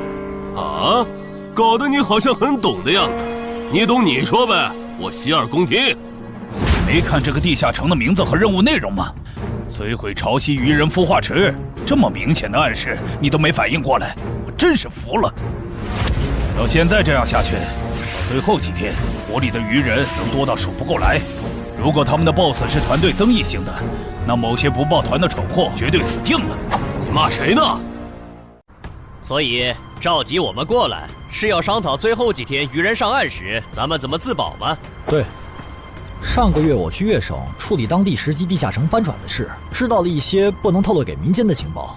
官方察觉到翻转后的地下城有个对攻方有利的规则，以入口为圆心的特定范围里，守方的战力会被严重限制。所以我认为现在这个地下城，作为守方的鱼人们，应该也存在类似的规则。具体点呢？会限制到什么程度？以我们为例，鱼人作为守方，我猜就算他们的 BOSS 是团队增益型，进入我们攻方有利的区域，这个增益效果也会被压制。称号不能有也就算了，连职业带来的基础属性加成也会被抵消吗？这限制未免也太大了吧！我原本还想着，如果称号不能用，就选一个感知加2的副职业，凑出一步一杀第2个效果，未来式的最低要求。但现在肯定没戏了，算了，到入口翻转前，我先用英勇之骑士来适应没有未来式的战斗吧，看看实力会折损多少。早啊，骑士。啊？不是吧？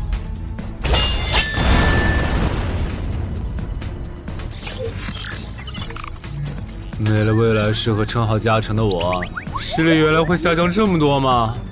这么看的话，我还是得找个能加感知的副职业，至少要把未来式点出来。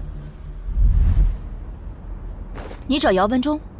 对，我想找一个能加2点感知的副职业，想问他有没有推荐。还有，协会内部是可以用贡献点兑换副职业的转职道具的吧？能是能，但这种和智、感、魅有关的副职业转职道具，所需要的贡献点有点多。你除掉高成勇得到的贡献点肯定不够。我知道，我来之前已经查过了，我有2个称号未被收录进官方的称号图鉴，我可以提交他们的获得线索来换取贡献点。行，那我叫姚文忠帮你整理一下。你现在就要定副职业，不再等等吗？距离你被强制征召进地下城还有半年呢，没准过几个月，新隐藏职业的最佳升级路线就能搞清楚了。不等了，我加地下城翻转后，我主职业的核心技能就会没了称号加成，得再加2点感知才能开启。这2点属性对接下来的我是刚需。行吧。这是协会掌握的能加2点及以上感知的副职业，你看一下吧。寻物师，你确定就要这个？不改了？啊，就他了，寻物师。行吧，那我现在就去联系福州的冒险者协会，让他们派评估师来东山看一下你手里的称号值多少贡献。如果价值大于寻物师的职业证书，我就向总部打申请。那麻烦姚哥了。您就是陈海先生吧？你可以叫我蔡奇，我的副职业是评估师。接下来由我为您评估至死地而后生和与传奇过招这2个称号的价值。好的。算完了，这2个称号虽然效果惊人，但他们的获取难度和激活所需要的前置条件太苛刻了，所以价值相比于同等级称号会有很大的折损。具体会折损到什么程度？这你放心，足够您兑换寻物师的转职证书了。和上次一样，别用称号和职业技能，对这个设备来一拳。好。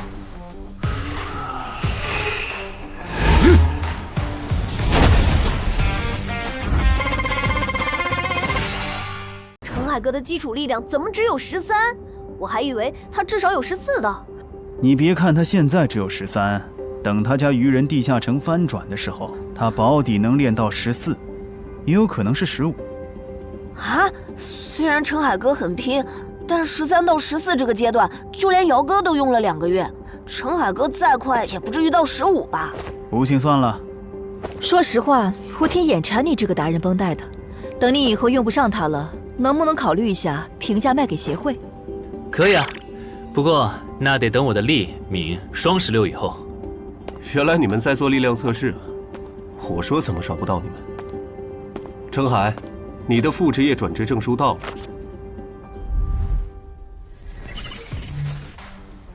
这还用问？当然是选是啊。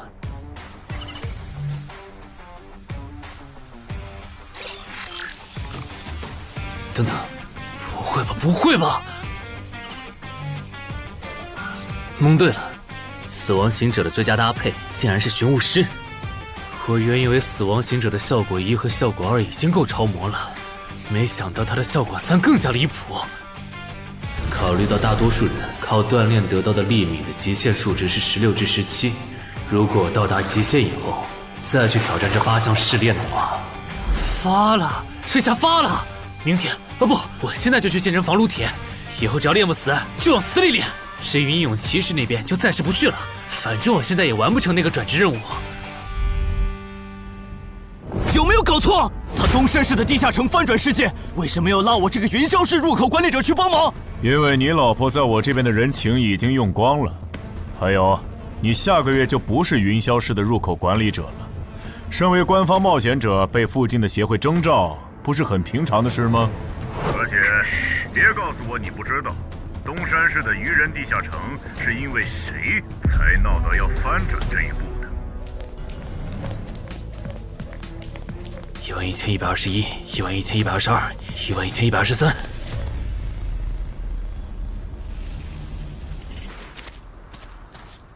大家再坚持坚持，最后一天了，扛过去，咱们就能回家了。曼哈努斯大人，巢穴现在有守卫24只，精英鱼人69只，哨兵队长和士兵共800。很好，我要用他们来提升我的等级，杀死森林里的冒险者，把他们的尸体拖回来。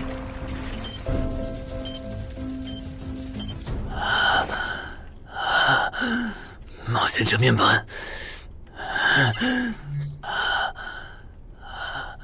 你这人真怪，明明再过几个小时地下城就翻转了，你不养精蓄锐，却在这里做力量训练，临阵磨枪也没你这么磨的吧？其实这2个月，我一直都是这么练的。啊？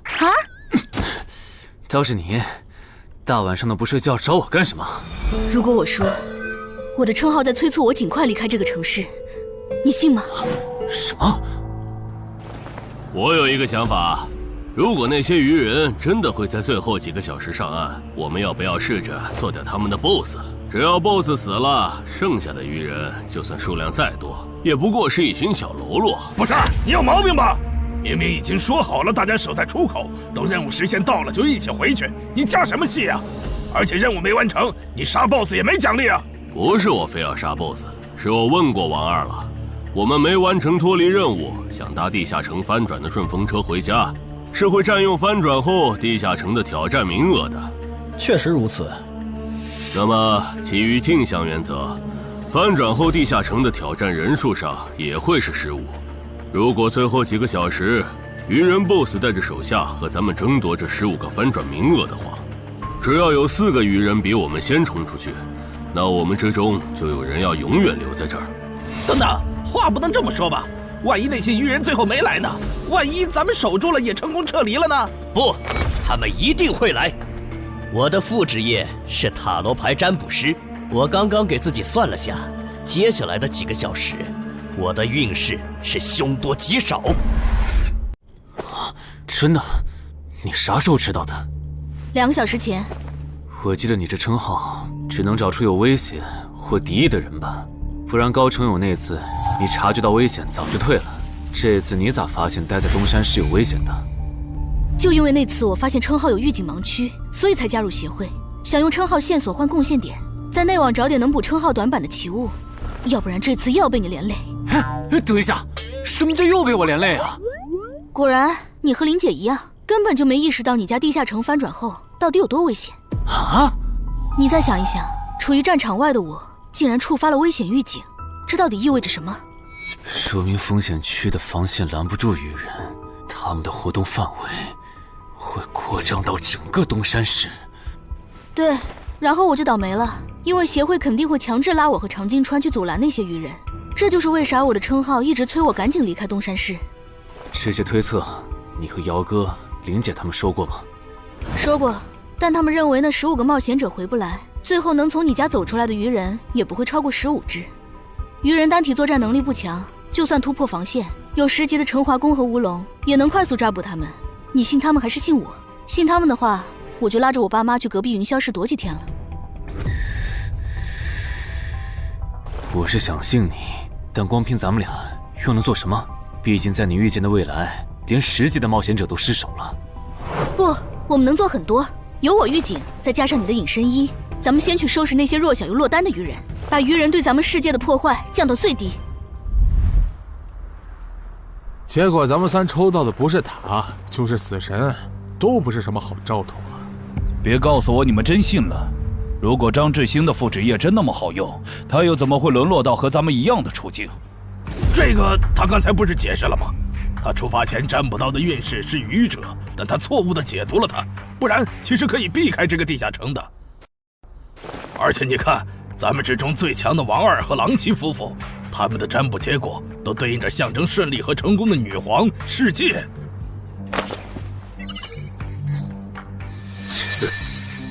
我抽到的牌和你一样，也就是说，如果我保持现状，最后下场也会和你差不多，对吧？对，咱们很有可能走不出这个地下城。那你再占卜一下，如果按我的计划，大家合力干掉 BOSS， 把剩下的鱼人赶回湖里，我的运势会不会好转？行，等一下，先别占卜。你的计划还有完善的空间。这地下城里的鱼人，现在估计已经繁殖到好几百甚至上千了。如果他们的 BOSS 是团队增益型的，那我们和他们贸然开战，绝对会死很多人。所以你的意思是，咱们干脆什么也不做，就在这儿等他们打过来喽？哼，也对，反正你们俩抽到的都是安全牌。不，你理解错了。我的意思是，普通 BOSS 按你说的来，团队增益型 BOSS 就得先引走大部分鱼人，再集中精锐力量斩掉 BOSS。前期侦查、辨别 BOSS 和发射信号弹也得有人做。侦查部分最好由我来负责，我有潜行技能。没问题，这样就可以提前确认 BOSS 的类型，然后按照事先准备的预案来执行了。感觉朗奇的方案要更可靠些，我按他说的占卜吧。可以。这么做确实能低风险地解决掉一部分落单鱼人，但如果可以的话，我还是不想让失控之事发生。我打算再劝一下姚哥，但这需要你配合。你能和我一起去我家，用称号确认一下入口对面危险鱼人的数量和质量吗？没问题。没事的，我们大家都在呢，最后肯定都能出去。那个女生好像又抽到死神牌了，连续2次了，看来她大概率会死在这个地下城。愚者牌怎么解读？眼下这个情况，抽到它，意味着你将利用你和你身边的力量来达成你的目的。哼，目的嘛。大家听我说，占卜的结果出来了，除了个别人抽到死神、塔牌，大家整体的运势其实是变好了的。这说明主动出击会带来好的转变。既然这是让大多数人都受益的决策，那我的建议是执行。至于抽到死神和塔牌的，就麻烦身边的人分精力照顾一下了。王二，了解，我现在就出发。要是这 BOSS 是团队增益型，咱就得派一半人去当诱饵，让其他人找机会干掉 BOSS。有人自愿去诱饵组不？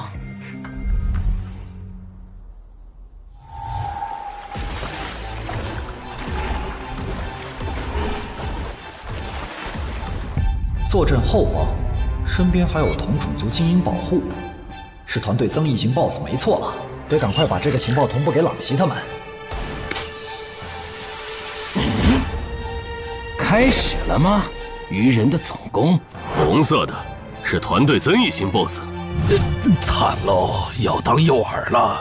王二发出的信号弹，你们也看到了，来的是团队增益型的 BOSS。按计划，诱饵组先去原定位置落位，等你们吸引够了足够多的鱼人，我们这边就开始行动。好，要是得手了，我们会放信号弹，之前就麻烦你们撑住了。好，最后预祝各位克敌制胜，平安归来。就是这里吧？对，那我放信号弹了啊。那个，能不能和你们商量个事儿？我的主职业是魔射手，正面作战能力比较差，我可不可以去附近的树上蹲着？什么情况？你远程职业为什么要来诱饵组？我也不想啊，我和另一个家伙职业重了。朗奇说他那儿只要一个好的，所以抽到坏牌的我就过来了。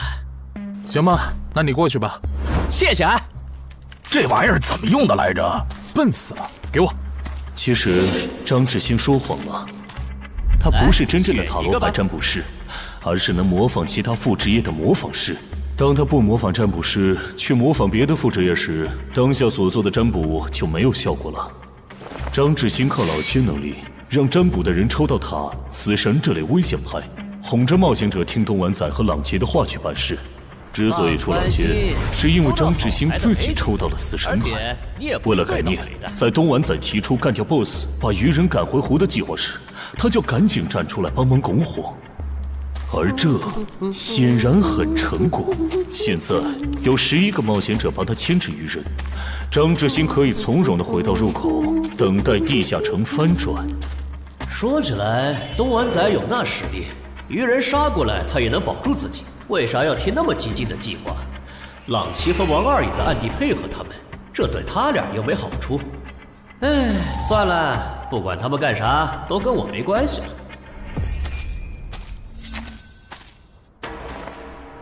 这好像是个一次性的异世界奇物，林军。这个就是刚才发送红色的发光物的武器，其作用8成是提醒他的同伴们我们上岸了。邻居大人，你看天上，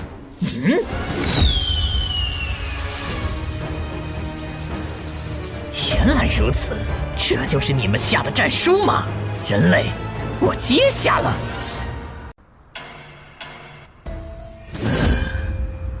过去这么久了，怎么还没有冒险者的尸体被带回来？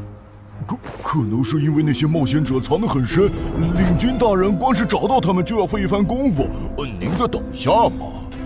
那就再等一下，如果还是没有，我就亲自上岸狩猎。鱼人怎么还没来？你说他们会不会没看到我们发出的信号弹呢？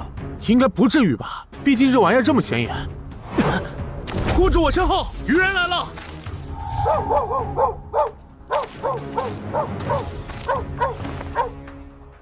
！BOSS 呢？沿着这个方向走5分钟就能看到他。不过我不建议你们去讨伐他，现在他身边的鱼人还是太多了，就咱们这点人手，正面作战根本没办法速推。这儿哨兵和巡逻队太密了，我就算开潜行都很难靠近 BOSS。你们没潜行技能就更不行了。要是直接硬冲，肯定会打成持久战。拖太久的话，去对付诱饵队的鱼人，很可能会回来支援。那再分兵呢？你们去吸引鱼人的注意力，创造一个能让我和 BOSS 1对1的环境。5分钟，只要你们能拖住5分钟，我就能宰了那头团队增益型 BOSS。5分钟吗？你们怎么看？我都行，可以试试。好，那就按你的想法来。不过丑话说前头，你只有5分钟，明白？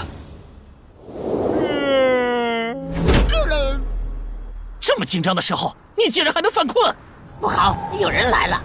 啊！剑狼烟，冒险者们打过来了！果然，那2封战书是诱饵。这些冒险者想削减我的兵力，然后趁机杀死守卫不足的我。这些人类和霍格一样狡猾。既然敌人已露面，咱们要不要分一半的巢穴守卫去帮忙？不，已经露面的未必是敌人的精锐。之前霍格就喜欢用大部队拖住我的主力，然后只身潜入军中暗杀我。这些人类也有可能这样做。不是吧？这样都没乱吗？难搞啊！算了，不等了。大人您别冲动啊，暗哨现在很危险的。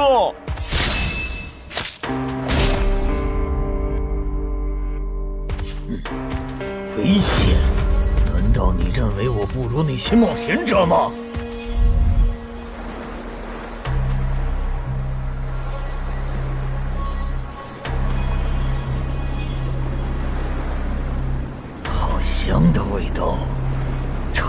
香了，我的都是我的，这些美味都是我的。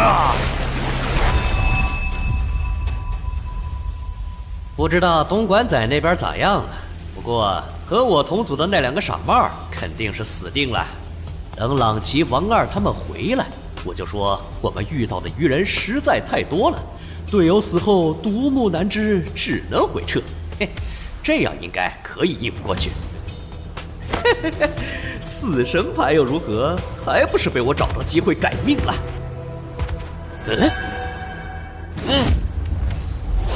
那个鱼人怎么回事？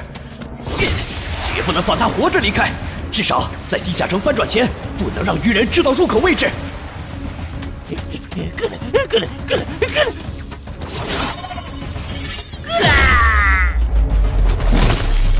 有没有搞错？这样都没死，这鱼人该不会再次吃到团队增益的 buff 了吧？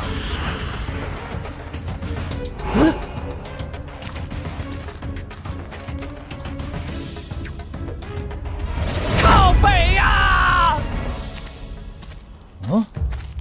你干什么 ？BOSS 身边的护卫可还没有被引走呢。无所谓，大不了一起杀了。领军，不用提醒，我看得出来，他很强。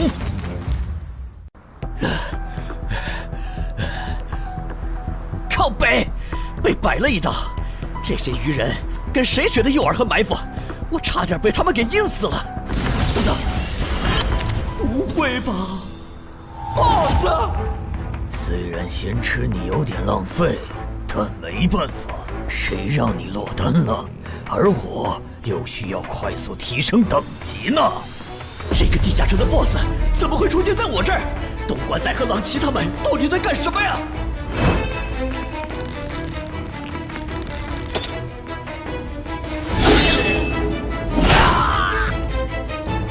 开什么玩笑！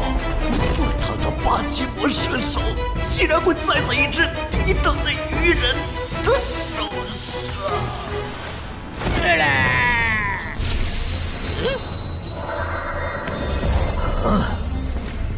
竟然还可以这样！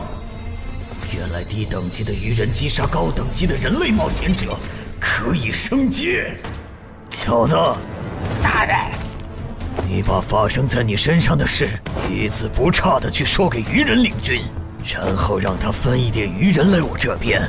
我需要新的炮灰，还有我的战利品也催一催。好的，曼哈努斯大人。有没有搞错？这是个7级地下城，为什么会冒出这么多怪物？别藏了，王二，来帮我！这只 BOSS 身边的护卫太多，我攻不进去。领军，看那个人类冒险者的反应，他好像不是一个人来的。我们要不要别上了他的当？之前霍格刺杀我没成功，就假装还有帮手藏在周围，我只能留些护卫警戒，结果让他跑了。我可不想再碰上这种事。被骗了吧？正如已故的冒险者张志新隐约察觉到了，东湾仔、王二、朗奇确实各有算盘，区别在于东湾仔主职业是狩猎大师，他想要杀这2个不低于自身2级的不同 BOSS 完成进阶。王二的野心更大，他想要得到传说中的奇物升级券。不是吧？他怎么又变大了？有什么问题吗？你怎么看起来表情怪怪的？啊，没，总感觉心里毛毛的，好像有什么事情要发生了。王二经常和闽粤2省合作，处理过不少地下城翻转事件，所以知道很多不能向民间公开的情报。这里面有2条情报，一是 bug 级地下城能产出奇物升级券，二是精英级地下城只要出了英雄级 BOSS 就会变成 bug 级地下城。可惜后面进来的人都不擅长水下作战，王二也不擅长，只能眼巴巴看着奇物升级券没了。暗杀者王二，我记得你好像也接 BOSS 相关的委托是吧？你有需求？我打算独立狩猎这个地下城的 BOSS， 想请你压个阵。独立狩猎 BOSS， 这个人该不会也知道奇物升级券的产出机制吧？你有水下作战的能力，你刚才没跟我们说实话。不，我是旱鸭子。不过我认为在任务时限结束以前，湖里的鱼人不可能不上岸，我们迟早会和他们开战的。就算击杀了 BOSS， 也不能通关啊！难道说杀 BOSS 这件事对你来说有额外的好处？好处嘛，是有一点。我的主职业需要我独立狩猎海陆空3种类型的 BOSS 各一只才能升阶，鱼人种 BOSS 一般不会很强，我不想错过。我考虑一下。可以，没问题。从他刚才的描述看，他的主职业应该是狩猎大师。如果他没说谎，那他应该可以帮我牵制住这个地下城的 BOSS 和精锐护卫。只要在这个基础上把鱼人都调出来，我应该就可以潜入鱼人的巢穴，杀死那只还未发育完全的英雄级鱼人。你的委托我可以接，但我不喜欢和人签契约，口头约定可以吗？事成之后再根据我出力的多少来计算报酬。没问题。被耍了，张志新、王二，我做鬼也不会放过你们。这就是你说的杀死人类的冒险者后会进化？为什么他没有？可能是还有别的触发条件，但我们不知道吧。领军，我先带着尸体去找曼哈努斯大人。去吧，等我这边弄清楚进化条件以后，过去找你们。这都多久？东莞仔那边还没完事吗？连个信号也不发，他不会已经死了吧？哦，不管他们了，我们撤。许愿，法术等级3，水中呼吸。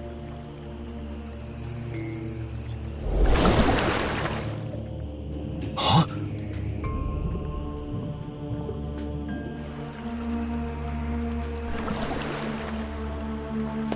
湖里没有鱼人，巢穴里也没看到，看来他们确实都被调走了。啊！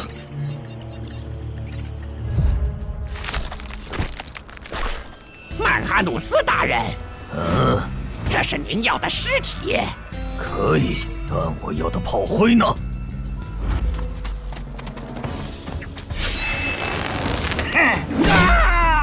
分开跑，能跑一个是一个。哦，原来杀死人类的冒险者可以让我们进化呀！可惜了，让刚才那个戴帽子的跑了。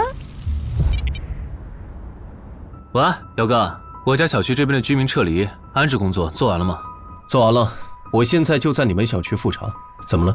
我和苏玉发现，我家的地下城在过去2个小时里，先后冒出来3只威胁程度不下于高成勇的鱼人 BOSS。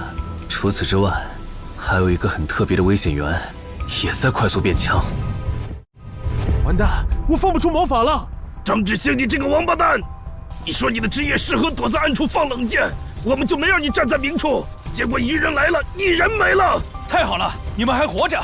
你怎么来了？不是说出结果的时候你们会发信号同步结果吗？那也得安全了才能发呀！面对被鱼人精锐追杀，傻子才会发信号弹吸引追兵。啥？姚哥怎么说？他说他和漳州的10级官方冒险者陈华公已经到楼下了，让咱们现在下去。行吧，我先说好，等下你如果没能说服他们，那这次地下城翻转事件你就要听我的。可以。这就是你出的馊主意！现在 BOSS 没推掉，人死的就剩咱们仨了。你守在出口，大家都有可能回家的。你不能全怪我吧？是东莞仔提出的打 BOSS， 我只是在这个基础上优化了细节。而且我能给的方案，你们当时不都认同吗？他们吵起来了耶！为什么你的关注点总是这么奇怪？那个异位面入口，难道不比这2个人的内讧更值得注意？领军大人，有进化过的鱼人带着冒险者的尸体回来了。领军大人，这是曼哈努斯大人要的尸体。你们进化前是哪种鱼人？进化后有什么能力？我进化前是精英鱼人，现在可以释放火焰魔法。我进化前是鱼人队长，现在可以分泌具有不同毒性的毒素。同样是击杀了人类冒险者，为什么最强的巢穴守卫没有进化？等等，最强？你去找一支鱼人哨兵过来。哈什么哈？让你去你就快去。令军大人，他行吗？可以，去把那个人类冒险者杀了。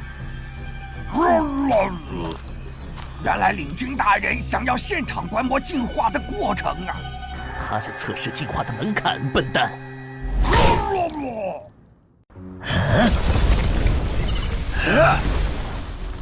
原来如此，所以进化的先决条件是等级差吗？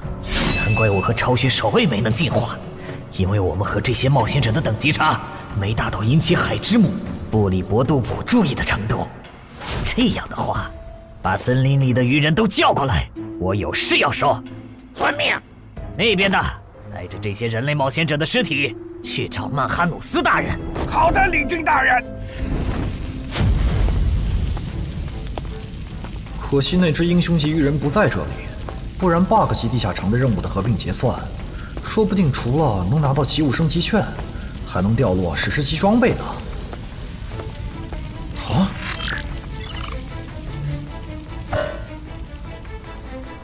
搞什么？我刚完成通关任务，任务就被重置了，没这样玩的吧？还有这个重置后的通关任务，鱼人种英雄级个体的成长速度都这么快吗？这才多久就发育起来了？什么英雄级鱼人？我记得英雄级个体的实力比同等级 BOSS 强2到3个等级，怪不得东莞仔和王二回阴沟里翻船了。他怎么走了？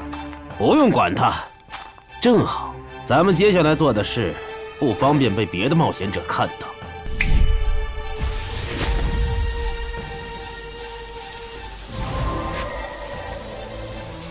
把死在地下城冒险者的灵魂和掉落带回来。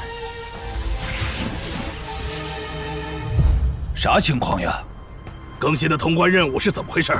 王二不是说英雄级个体的发育速度很慢，在翻转前他不会成为我们的威胁吗？怪不得他让咱们瞒下地下城有英雄级鱼人的事。之前他说帮湛江处理地下城翻转时，知道些不能公开的情报。你们说王二会不会知道干掉英雄级怪物能额外得到掉落物的消息？还真有这个可能。这么看，他说不定还藏了一些底牌没跟咱们同步，比如有可以帮他完成脱离或通关任务的奇物。对，正好湖里的鱼人现在都跑上岸了 ，BOSS 又在被东莞仔讨伐，我猜王二一定会趁此机会潜入鱼人巢穴，尝试通关。可惜地下城因为英雄级鱼人超前发育的原因，升级了任务内容，也跟着重置了，他白折腾了。就这个叫曼哈努斯的英雄级鱼人，能当9级生存类地下城的 BOSS， 王二根本就没法单干。他算计来算计去，结果把自己坑了，真是活该。这么看，我觉得张志兴、东莞仔和郎奇的心里多半也藏着事儿。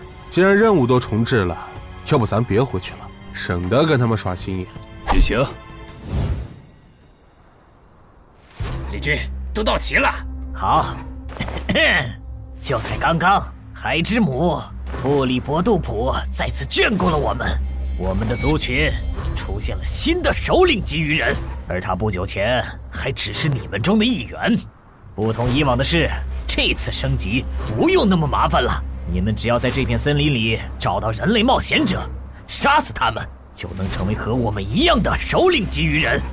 我们还找到了通往冒险者世界的入口，那个世界肯定有能让咱们再次进化的目标。不过在此之前，你们得先把这片森林里的人类冒险者解决掉，让自己变强。所以去杀戮吧，去升级吧，去用冒险者的血来取悦我们的神明布里伯杜普吧。等一下，曼哈努斯大人，这片森林还剩7个人类冒险者，其中3个正在快速远离我们，还有1个落单的。如果你们想要狩猎人类冒险者，从而进化，建议先从这个方向的落单冒险者开始。不可思议，这么多冒险者的曼哈努斯大人竟然变得平和了。要是曼哈努斯大人能一直保持现在这样，那培养出了曼哈努斯大人，还有好多首领级鱼人的我们，说不定真能回到拜戈尔格陛下的鱼人国度。你哭什么？没哭，只是方大迷了眼睛。刚才说的那些，都是苏玉用称号检测过后的结果，所以我们怀疑我家的地下城翻转前，会有更多的鱼人成长为 BOSS。被那些鱼人吃到了规则红利吗？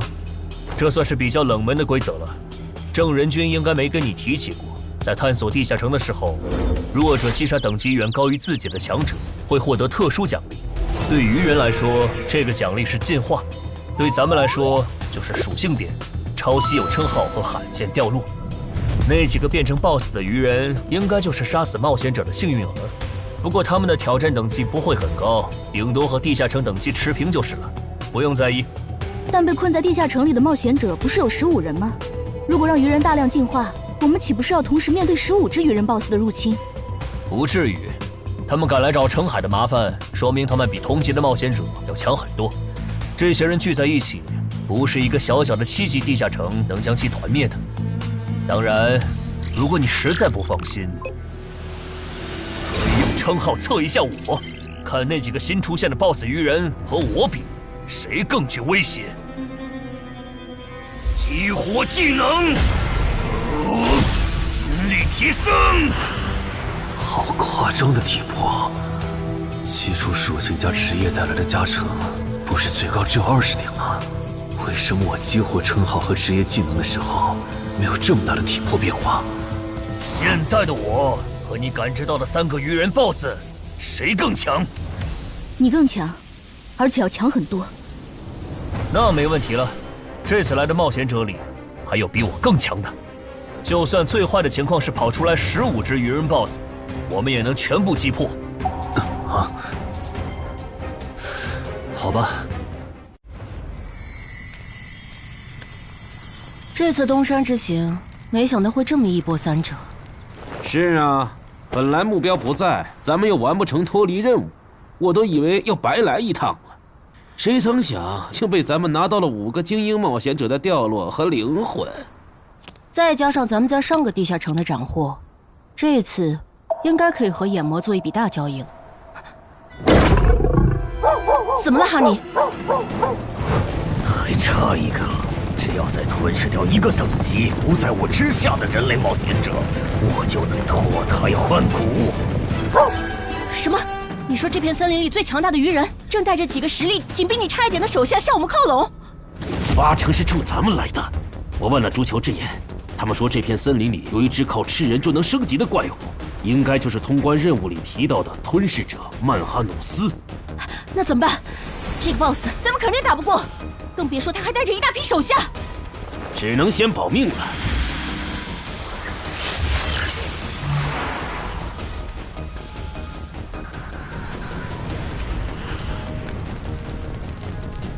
这批灵魂不错，我可以给你4个单位的司导之眼和1个单位的督军之眼的召唤额度。等一下，我这次不打算扩充召唤类目。那你要什么？我想请您帮我杀掉您身后这只英雄级鱼人。可以。要不咱们还是向漳州协会报备一下吧。不用，现在主职业进入第2阶段的我，真实战力少说也有12级，区区7级翻转地下城，在有我和散人联合吴龙兜底的前提下，你觉得不保险是有多看不起我们？好吧。我不明白，姚哥和那个叫陈华宫的官方冒险者，为什么就不肯多叫些人来帮忙，多一份保险不好吗？这也是没办法的事，毕竟别的地方也有地下城翻转，来这边帮忙的多了，去别处的就少了。那也不能。等一下，电话。喂。